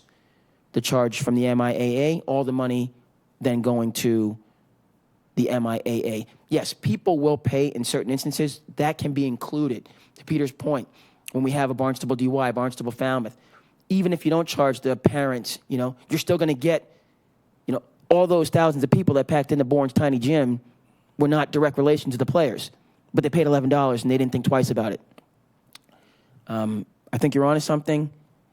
It's going to have to be gradual, but then use the size, the scope, the grandeur, and I don't mind saying that, of our program in this location through events, sponsorships, grants, to get that $80,000 here. And, that can also lessen the burden on our families. Kathy, can I clarify something? Yes. So do you want to talk about the gate fees now, where the money's going for hockey? Because I don't think that was clear. Yeah, so we do, Sarah did mention before that we do charge for hockey. We don't see the gate fee for hockey, but our community members are still being charged for hockey, and whether it's Falmouth or Nauset or a lot of those games, BHS students aren't charged, but I think it's a flat rate of $5. And so we could look at a flat rate for $5 for athletes that aren't associated with the school. But I do think we have to charge. The program, we do service 400 athletes a season, and that number increased from last year, and it's going to continue to increase the further we get away from sports shutting down and completely changing for 2 years. We're seeing that in the middle school, and I do think that there are ways to present this information so that families understand why the increases are happening. The reason, it's all about how we present it, and that's going to be very important. And I do think it is, hockey is a significant jump, but that sport has a significant cost that we've been carrying for a very long time, and I do want to see that sport rebuild, but right now it's very expensive. Mike? Welcome. You don't come here very often, I promise you. Oh, this is great. I love this. So I kind of, so as most people know, I have 4 kids. So I kind of figured it out for my family. They don't play sports. My youngest is a senior. This won't affect my kids. But with 4 kids, and I realize, Sandy, we haven't got the busing, but looking at it as the whole, because as a family, I don't divvy out, the pocket empties either way. So as a family, when I hit the max, because I had 4 kids, so all 3 of them played sports in the high school, so mom and dad always hit the max on everything. So we used to pay $900 a year. Now, for my same 4 kids, it would be up to $1,350 a year. So it's going up $450 between busing and sports. I'd go up $450 a year for what I got this year, or when all my kids were there in 2019. So Jen, I think made an awesome suggestion. I would rather see our fees stay, maybe go up like maybe go up $20, but I would rather see our rental fees for all of the other stuff to take the brunt versus the families. I just, to me, like, we pay and this isn't you, Henry, this is above you, it's above Sandy. I think when you look at fees, I would rather charge somebody who's charging, I mean, think about it, that kid may be playing for a club team who's using our facilities, and so we're going to bang them twice. They're getting hammered by the club team, and then they're getting hammered even more by us. I just, I don't know, I just don't think it's a public school. And the other thing is, a lot of our athletes, we want our kids to play sports, because you know what? We spend millions and millions of dollars a year in this town or this school department to try to have our kids to do something after school. And if they're not playing soccer or running track or swimming or playing basketball or football or whatever the sport is, what are they going to be doing? And I would rather be, between the 2 of those proposals, it would take an extra $265,000 out of our savings account this year to balance our budget, and to make sure those 400 kids aren't getting themselves in trouble or doing something knuckleheadish. you know what? It's a cheap 265 grand, and I am cheap as the day is long. But you know what? If you're telling me that in order to keep our kids safe, keep them doing good things, maybe changing their lives because they're learning about sportsmanship and teamwork and all of that great things, I'm willing to take 265 grand out of our freaking budget tomorrow. And as far as busing, I believe, once again, having 4 kids, I was just outside the district, so we had to pay for busing every single year. And once again, to come up with another 3 times 250 or whatever it was, it nickels and dimes you as a parent. It just nickels and dimes you. So I personally look at going up on fees for other things to make up some of that 265 grand. But I almost, to be honest with you, if you want to go up fees $20, okay, that's going to offset some of the 265. If you want to go up some sort of money, but man, we're nickel and diming parents and our taxpayers. And then the evaluation of their house went up, and they get 2.5%, so their taxes went up on top. It's just constantly something that we're all being bombarded, and you are too. We all are. Like, so my thing is to take $265,000 out of savings, leave the fees the way they are. I would be perfectly happy with that, or try to make it up through facility rental, honestly. But thank you for coming. And it really had, my tirade had nothing to do with you. And I do agree. I also had 4 children, and I also had 3 simultaneously in that hockey, had that mortgage. Right. So anyway, I do think going up incrementally, if at all, and I have heard the argument from people in the community, from our families, that there are other extracurricular activities other than athletics where students can participate for free. So why is athletics always changing? And I think it's because we're all the crazy parents. Because we're the crazy athlete parents. But again, if we need to supplement through savings until we can incrementally go up, I think that would be a better option for the families. I think the families who meet the school lunch, which isn't relevant anymore, but meet that threshold where they're not paying the fees, they're protected. But in that middle class, I do believe the middle class is hit very hard in Barnstable, and those are the families that make up our schools and that we want. And maybe putting, not increasing the fees at the gates, but putting a donation, because many people will pull. I know I will. I'll pull money out and throw $5 or whatever in the basket. If we're not going to increase, and we can put that out there, or just increase by a small amount and then gradually go up to try to find some creative ways. I do think it's really important to get those middle schoolers back into the athletics. And I do think that will help with their social-emotional health and get the students that are at risk back on track. That was some other extracurriculars that aren't athletics that will also help them feel engaged. I did have the luxury of working for a school district in a very rural area many years ago, and it truly was the center of the community, and everybody went to everything. And if we can get our students back into feeling like school is where they want to be. They want to be here early, they want to be here during class, they want to be here after school.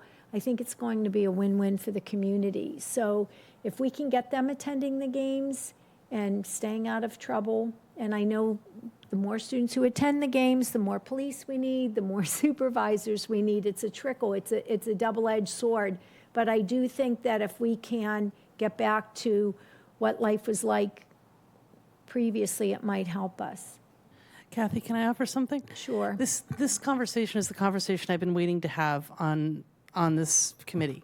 That we're talking about our community, how to bring the kids and the families back together, how to keep it affordable for everybody, we'll take money out of savings to create a stronger like thread of our community and fabric of our community.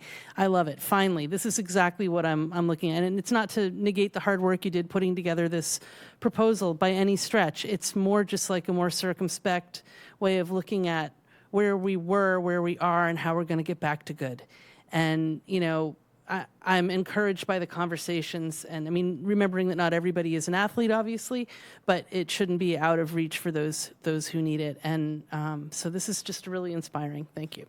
I would think that it doesn't preclude us. I think if you're a Barnstable resident and you're trying to support the community and support the students, and if you're not a Barnstable resident, you know, maybe that's how we can handle a little bit of an increase in a fee. People show an ID or show a card and they come in. We have our taxpayers attending our community events and supporting our families and students. And then we see how we are with our visitor fees. And maybe that will help make up the shortfall. And since Mike is giving up our savings account and Chris is over there sweating bullets. Chris, you never thought that was going to happen, did you? But I do think that, I think especially, I always hate saying this COVID word, but you know, bringing our students back and getting them back on the right track and healthy choices might better our whole society here on the Cape. And we are working very hard at that. We're one of the things that we're looking at is next year kind of expanding what homecoming is, having it be almost an all-weekend thing where every single team, freshman through varsity, is able to have a home game. I've already talked to the coaches about it, and obviously it's in its very early stages, but I think those type of things to bring the athletes out, to bring the community out, that's obviously the number one priority here. But we do have a very large department, and costs like officials and things that we can't avoid, transportation, those are continuously going up. And if we want to continue to have the sports that don't, you know, we want to continue to have a hockey team because we're convinced that it's going to rebuild, right? That we have to still cover those costs. Those costs aren't changing. So we have, you know, charging for games, increasing the fees. That's, you know, at least the first steps right now, and continuing to get our students out here for those teams. All right. Kathy, if I may, as Sure. the committee, you know, deliberates on how you'd like to move forward, I just want to share that the athletic department, from a budgetary standpoint, is one that does and will need financial support. Its revolving fund is the fund of all of our funds that is most at risk each year. With limited balance year to date, we're in deficit at this point, and hoping that spring fees will help us to get back out of that deficit. And year end last year, and it looks like the same will be true for this year on the operating budget side, a lot of transfers occur from other sites to be able to sustain the athletic department. So it does need some attention from a financial standpoint. If you'd like to not pursue fees, understood. As it relates to savings, I'd offer that maybe as a one-year stopgap, and then look in future years as to how to absorb some of these increased costs in the operating budget. I say that just because our savings account is expected to draw down based on our 4-year usage and what we anticipate will be returned. And so I'm cautious about building recurring operating costs into our savings account. So I just wanted to share that as, you know, we continue to have conversations about the efforts in the athletic department.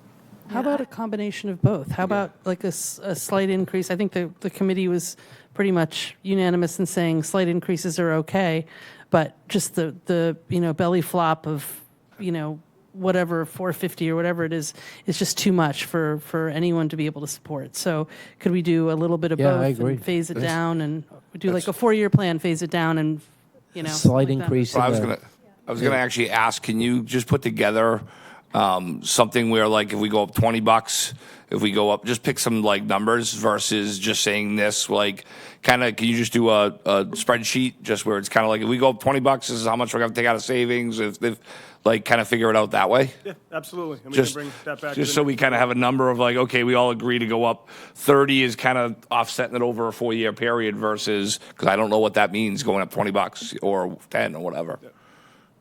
Are there any Gateway Cities grants that might be available for athletics too that we haven't looked at? I'm just asking. I'm not sure. I defer to Sarah. Henry. Because one of the biggest strengths is that we have Gateway City status. We should use it. I'm not aware of anything, and neither is Kristen. Yeah, we don't see it in that realm.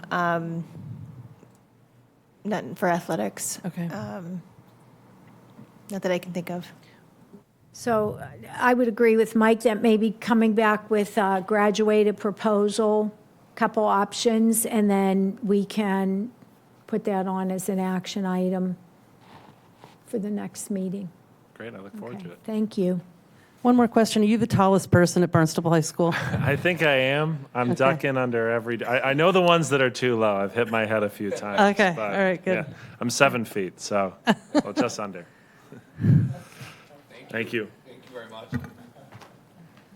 I'm sure you don't need me now, right? Do I want to sit next to you, Chris? I don't Yeah. know. Welcome, Sandy. Hi. All right, your turn. Okay. So I did a little research first before I actually put this forward because I wanted to make sure that, I thought where we are at is where we're at.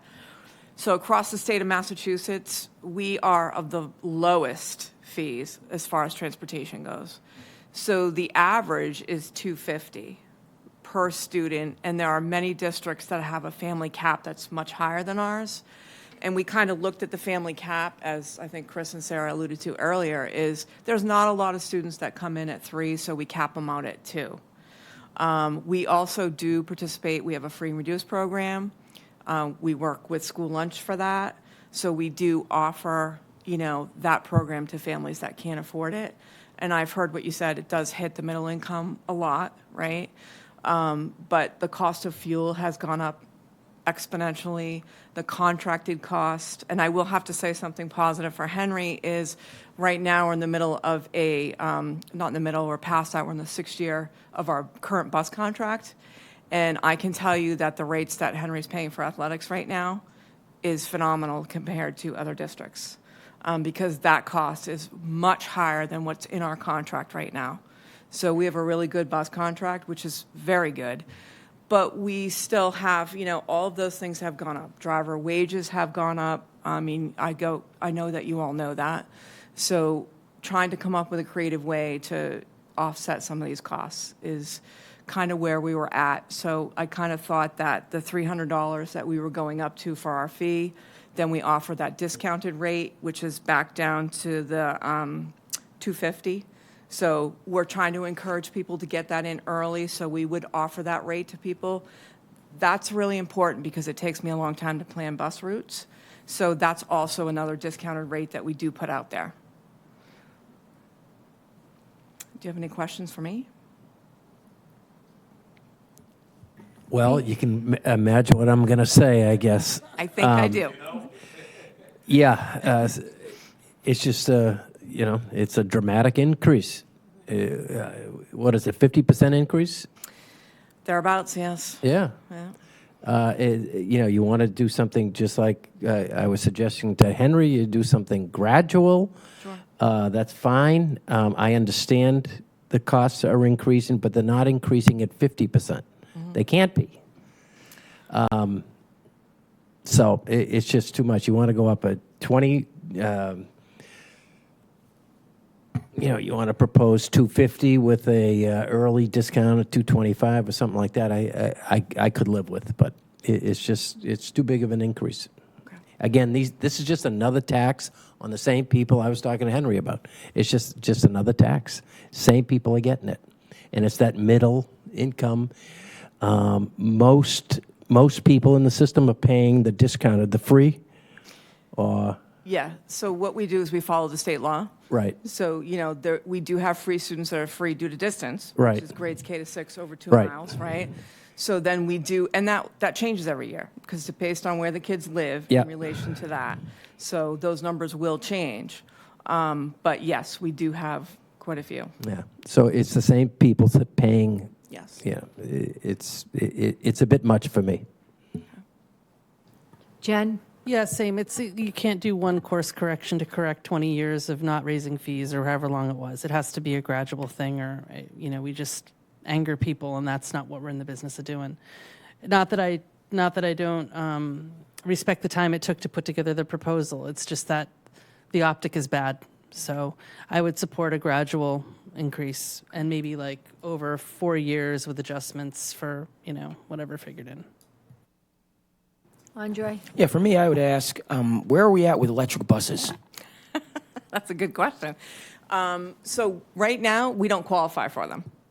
So our fleet is not old enough, and you have to, if your fleet is not old enough, all of our buses are newer, then you have to find a way to sell them off, and you don't get as much as the grant money back. So that's a great program. Like Worcester just implemented 15 more of them. They were using really old buses. So, and right now we don't have enough in our fleet for diesel to do that. We have a lot of gasoline in-house buses that are within 2 or 3 years old. Okay, thank you. Yes. Mike? I just asked for same thing as for Henry. If you could just come back with just a graduated kind of in just a cost analysis of how much it would offset per year. Sure. Thank you. Thank you. Nice seeing you. Nice to see you. I'm not going to repeat. Yeah, thank you for coming, though. Sure. All Thank you right, for having We'll me. see you next time. Yes. All right. Thank you all. All right. We're all set with this? Okay. Kathy, can I just jump in while Sandy's sure. still here? I didn't mention her in my opening remarks, but I do want to thank Sandy and Beth and folks over at Transportation who were in communication with us all day long as we navigated dismissals, and really appreciate the work that they did. Thank you. All right, item 6.3, fiscal year 25, capital improvement project follow-up. We have Mike Lambros here. Mike is coming forward. We're also joined this evening by our Deputy Facilities Director, Kevin Maxim. He can come up too if you'd like. Is that okay? Nice try, Kevin. It was worth a try.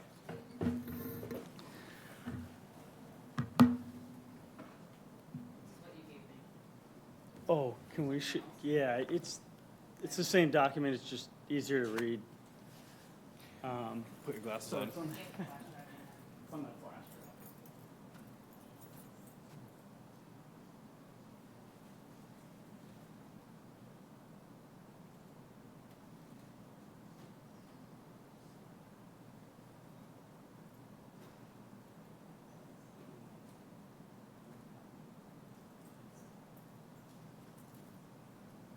Oh, it's not much easier to read.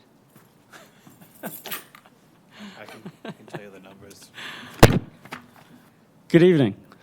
Mike Lambros, Barnstable Facilities Director, Barnstable Schools. So I'm just going to give a run through of the last time I was here, we presented 39 capital projects for roughly $30 million.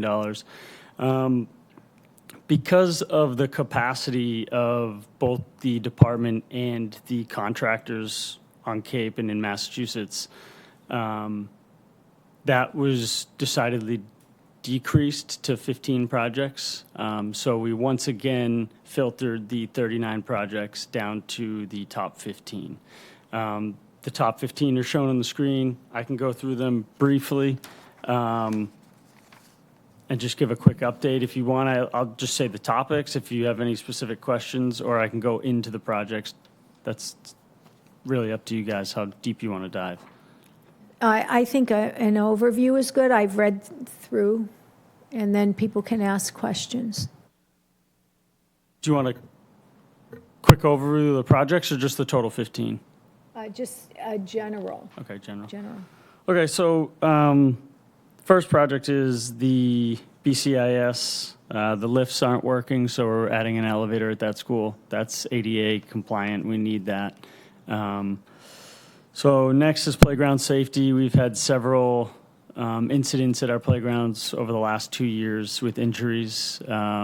This will allow us to install matting throughout the district in the playground. This matting will hold the wood fiber in place to meet the correct fall heights.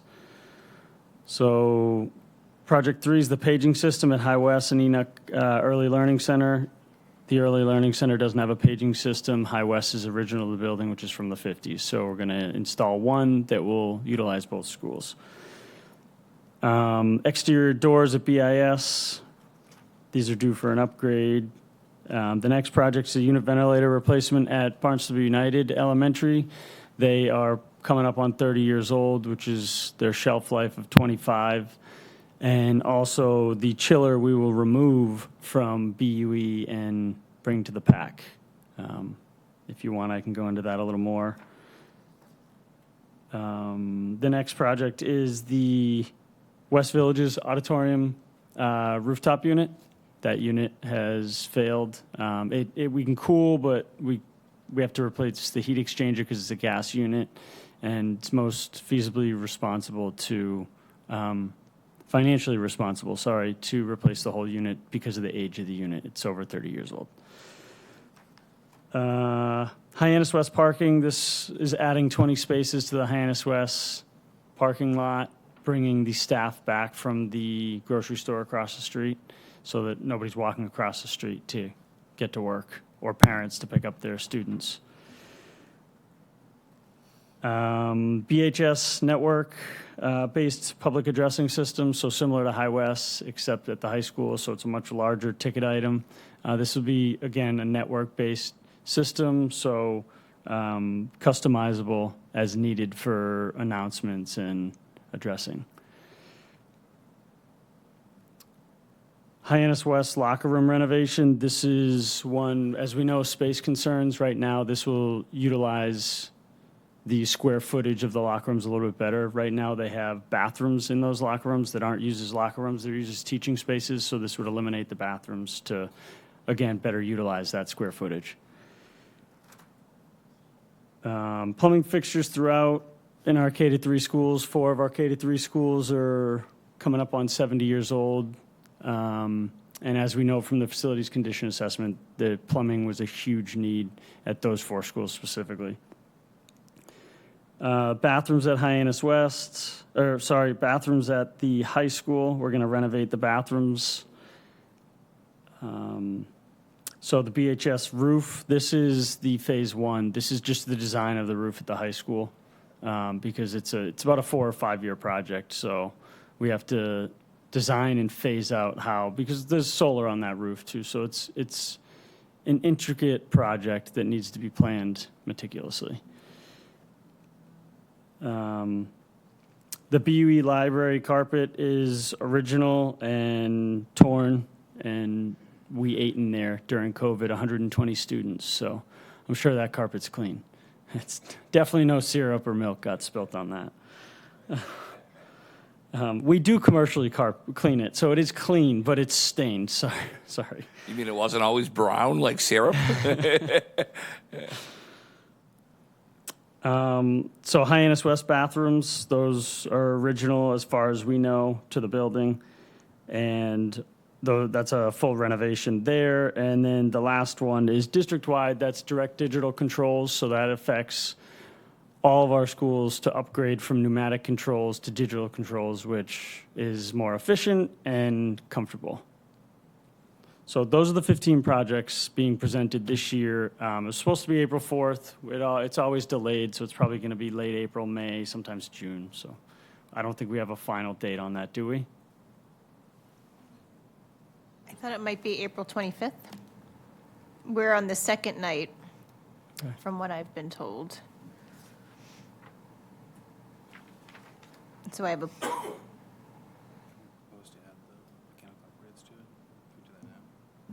so maybe late April. Questions or comments? Yeah, just a quick question about particular projects. The tennis courts. I remember a previous meeting, the tennis courts were going to be done last year, but they're going to be now done this year. Just kind of where do they fall in? So my next slide is all of the projects we've been working on, and the project's still open.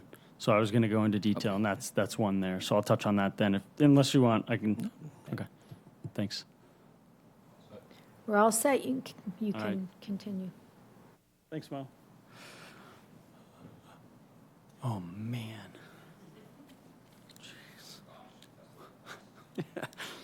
You win. You're no longer allowed to give presentations on PowerPoint. Awesome. That was the goal. So, as you can't see, this goes back to FY 14, I believe that says up top. Those have to be really strong glasses you have on right now. It's more by memory than, yeah.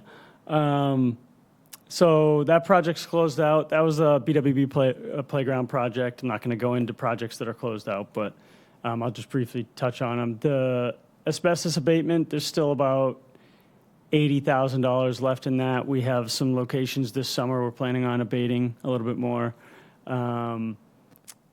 So the sports fields upgrades, that project is closed out, as is the next district-wide video and communications. So you go down, you got sports fields upgrades again. These funds are going to be used as we move forward with the design of the softball. We have $1 million for softball, which is down here later. That $1 million is going to go strictly to construction. We're going to use this as the design fee because that's what it was intended for, was the design of the field improvements. So that's why that project's still open. What's that one say? I can't read that. Oh, that's so video surveillance, again, that project's closed out. I really wish I could see this better. Sorry. So the environmental labs, we gave a tour last night. That project is completed, and we finalized that project by adding heat to the greenhouse to supplement just this past fall. Oh, that's amazing. Thank you. All right, thanks, Mo. No, you can scroll a tiny bit to the right. And that's fine right there. That's the next slide. You can just go back a slide.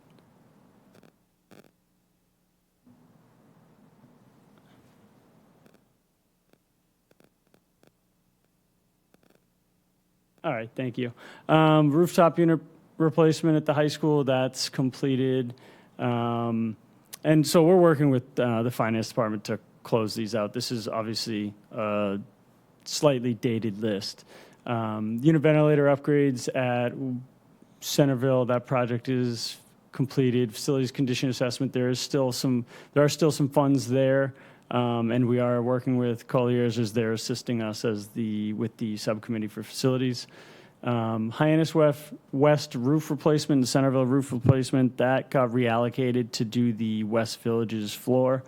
Replacement, take the carpet out, replace it with tile. Communication surveillance, that is closed out. This rooftop unit project was the main CAF at the high school. There's about $1 million remaining, so that number is slightly dated. That we asked town council last year if we could allocate any additional funds from this to the BIS 4.1 million that you'll see in the next fiscal year to tackle more of BIS in one phase. Turf and track, that project is closed. Portables, as you know, is ongoing. I'll give an update to that on the next slide. So this is the $4.1 million right now. This is out to, or not out to bid, but it's in the final design phase with the structural engineer for BIS. We're replacing the rooftop units. The doors and windows, this project is the doors for the K-5 schools. That is going out to bid, I believe, next week. Working with procurement on that. Hopefully construction this summer. Generator project is underway. It also includes the transformer project, which is the bottom of FY23 for $300,000. Tennis courts, Andre, to answer your question, tennis courts are in the design phase right now. We have a final design. We'll be sending that around to the principal and the athletic director and the coaches to get for approval. Obviously, we're not going to rip up a tennis court right before the season, so we would get through one more season to start construction, probably midsummer, end of the summer, into the fall. Part of the bid process here is we are going to do an alternate for 2 pickleball courts and then a second alternate for 4 pickleball courts. So, do you have any specific questions about it, or? Yeah, thank you for that clarification, Mike. My question about the tennis courts corresponded with interest in the basketball court at the intermediate school. The indoor basketball court at the intermediate school, which dates back maybe to when the building was built, which is long before when I arrived here on the Cape in 1994. I know that's one of the projects. It's a notable list. But my thinking is maybe those 2 projects could correspond. Our tennis team won a state championship in 2015. We're very proud of them. It's great that court's going to be renovated, so on and forth. Just my thinking, and based on community feedback, if we are going to be doing a major project at the tennis courts, which is right next to the intermediate school, over the summer, is there a way maybe that court at the intermediate school, which many people in the community are aware is well past its time? So, point of order here. So, this agenda item is reviewing what is our current capital improvement projects, and you're proposing a discussion about a new project that's not on the list, so we'll have to put that on a future agenda. Point of order received. I was asking a question about when a project was in the queue. I was not asking for a discussion. You know, there's a number of things. I know that the tennis courts, based on previous discussion, were coming up. And so my question to you is, I was just wondering when this other project was in the queue. So right now it's not on. It wasn't the top 39 projects. Understood. Thank you so much. Yep. That was okay. So thank you for the point of order. I was not proposing. I know, Mike, your time is valuable like everybody else's. I just was wondering. We have the tennis courts where that's it. I know that's upcoming. Again, we've discussed it. Possibly would the basketball courts be in short order as it's necessary? I mean, they're all necessary, but they're right there. Thank you. So fuel pump and lift repair, that's completed at the facilities building. Campus-wide paving, we're working on that. The surveying just took place on that. That actually, there's a campus-wide paving down below. That's for the ELC. We're going to work at the ELC and then renew sidewalks at High West. But the survey just was completed on February 23rd for that. Floor replacements. So this is a fund that, kind of to go back to Andre's question, there's some money left in this fund, and we have received quotes for that, Jim, but we don't necessarily have a timeline, and if that's where those funds are going to be, because there may not be enough remaining for that project. The EFIS wall replacement, Cobb Astro Park, I believe that one went out to bid this Tuesday, so it hits the street tomorrow. So that project will be completed this summer. It's a wall in the Astro Park. Doors and windows, this is windows at BCIS. This is getting ready to go out to bid in the next 2 weeks, hopefully, depending on procurement, not to put pressure on them, for a summer construction. Like I said, paving was combined with the project up above for ELC and High West culinary program. So we've been waiting for the Skills Capital grant. We haven't gotten an answer from the state. Jackie Gillis has reached out. We were supposed to hear April 23, May of 23, June, and since July of 23, it's been no response to any questions we've had about this grant. So we're moving forward with the $500,000 to see what type of culinary arts program we can create with the funds we have. So we're in the design phase of that right now. Mechanical upgrades, there's some funds remaining there for various boiler upgrades and pump repairs as needed. The chiller project is out to bid. That project will be done this summer. That's for the Night Hall chiller, our second auditorium at the high school, so we'll have AC back in that come fall, hopefully. Softball at the high school, this is in design. It's going to tag along with tennis courts, but it's not going to get out to bid. It's not as far ahead. However, the goal is for fall construction. We'll have to make that decision if we don't think we can get the construction done completely in the fall. Do we want to displace them for a year, or do we want to hold off and start after next season? West Village's carpet, this is going out to bid shortly. I thought this week, it didn't make it this week. Everything's done here. We have approvals on colors and everything. So this project will be completed this summer. BHS Light project, that's going out to bid next Tuesday, and it's going to hit the streets Thursday. This is to finalize the LED upgrade for the district, which I do just want to say we're seeing on the previous 8 schools we've done. They were all completed over the summer until September. We're seeing, compared to last year, 15 to 20% savings on electric bills just from LED upgrades. The high school, so the biggest, yeah. Collaborative sidewalk, we're working on this. We had to put this on hold because of the delay on Granite and their scheduling. So this is hopefully for the summer. We did a small repair, but now we're going to do their whole entryway. And then the portable classrooms. I'll go to the next slide. Thanks, Mo.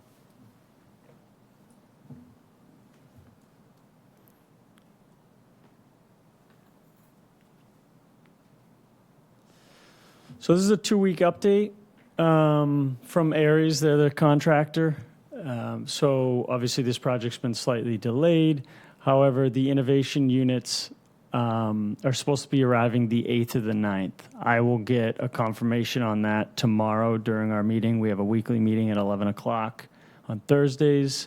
The West units delivery, 4 of 7 and 3 of 7.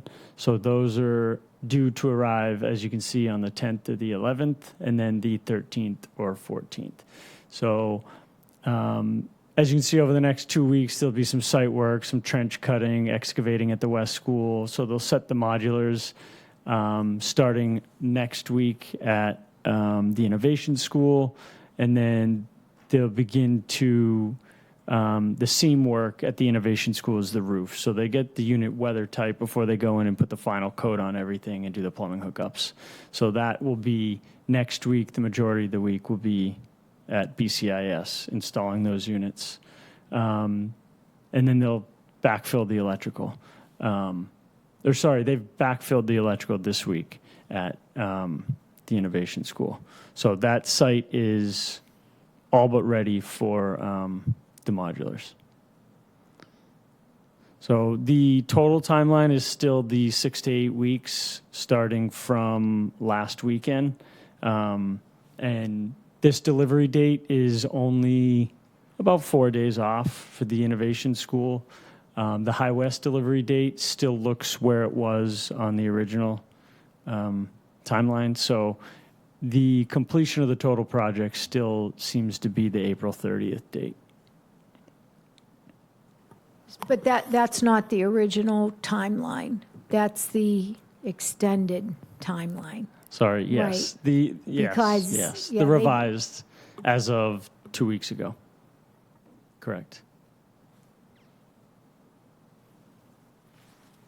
So with that, so April 30th, so that's when they're going to be able, that's when the staff would be able to stop moving in? Or do we still have to get it okayed by the town permitting, like Board of Health and all that stuff? Or is the, like, that's when you're kind of assuming the move-in date would be able to be? That's when the release to the customer would be, and that's us. So that's when they'll release them, and they don't release them until they have all the So all appropriate that's done. permits. So Correct. April 30th, they would be, that would kind of be like, okay, Ready to now they're use. ours, and now the principals can work with the staff and Sarah to start planning on when they're going to move in. Correct. And so some of that moving in can be done prior to that. I was just going to ask you that. Yeah. Can that kind of like, Yes, obviously you can't occupy them until probably the 30th, but correct. some of the move-in stuff can be happening before Yep, that. that's not considered occupying. So yeah, we can move in, we can start putting furniture together and furnishing the spaces. Okay. Sounds good. Thank you. Thank you you. for that update. Questions or comments? Nope. All right, thank you very much. Thank you. Thanks, Mike. Okay. Item 6.4, approve the contract for the assistant superintendent. Should I speak to this? You speak to this? I can speak to it if you'd like. The assistant superintendent, I'm making a recommendation for a new 3-year contract that is consistent with the school committee's expectations for administrator contracts, using our template with typical contract language. It's a 3-year contract from July 1st of 2024 to June 30th of 2027. Mike? Move to approve a new 3-year contract for assistant superintendent. Just quickly, just question. What did you mean consistent with, what was that part that I didn't understand? Consistent based on your template? What? So there are some benefits and expectations and language and wording that the committee has had for administrative contracts. Typically you approve and enter into 3-year contracts. So there's a start date and an end date. It's not an evergreen contract. It doesn't have any automatic escalation, not escalation, but like automatic increases built into it where there's an annual discussion for salary or wage increases with the superintendent on an annual basis. There's some other benefits that are consistent, although there are some minor differences between different administrator contracts because it is a negotiation with individuals. But I think the big piece is that it's a start date, end date, not evergreen, doesn't have an automatic increase, which has been the committee's expectations for some of the administrative individual contracts. Understood. Thank you. You're welcome. And this is the contract that we reviewed in executive session that we were provided. That we approved. Right. Mike? Move to approve a new 3-year contract for Assistant Superintendent Kristen Harmon from July 1, 2024 to June 30th, 2027 with a base salary of $188,905 and other conditions as presented in tonight's material. Having a motion and seconded, roll call vote? Yeah, I aye. mean, not roll call, voice vote. Aye. All in favor? Aye. And motion carries unanimously. Thank you. All right, item 6.5 is we're moving it. So move to table item 6.5 to the next school committee meeting on March 20th, 2024. I'll second that. Having a motion and seconded, all in favor? Aye. Motion carries unanimously. Item 6.6, approve fiscal year 24 grants, gifts, and donations. Oh, sorry. Move to approve the FY24 grants, gifts, and donations as outlined in tonight's material. Second. Having a motion and seconded, all in favor? Aye. Motion carries unanimously. Item 6.7, budget transfer authorizations. Move to approve budget transfer authorizations as outlined in tonight's materials. Second. Having a motion and seconded, all in favor? Aye. Motion carries unanimously. Item 6.8, accounts payable warrant, fiscal year '24 warrant number 36. Move to approve accounts payable warrant FY24 warrant number 36 in the amount of $294,642.08. I'll second. Having a motion made and seconded, all in favor? Aye. Motion carries unanimously. Item 7.0, executive session. This is an executive session to approve the school committee executive session minutes of February 7, 2024, and February 23, 2024, and to discuss strategy and preparation for negotiations with the Barnstable Teachers Association. I move to go into executive session, not to reconvene an open session, to approve the school committee executive session minutes of February 7, 2024, and February 23, 2024, and to discuss strategy and preparation for negotiations with the Barnstable Teachers Association Licensed Educator Unit. I'll second. Sorry. Having a motion made and seconded, this requires a voice vote. Peter? Yes. Jen? Andre? Yes. Mike? Yes. And I vote yes. This, we're moving in, adjourning the open meeting. That's what happens.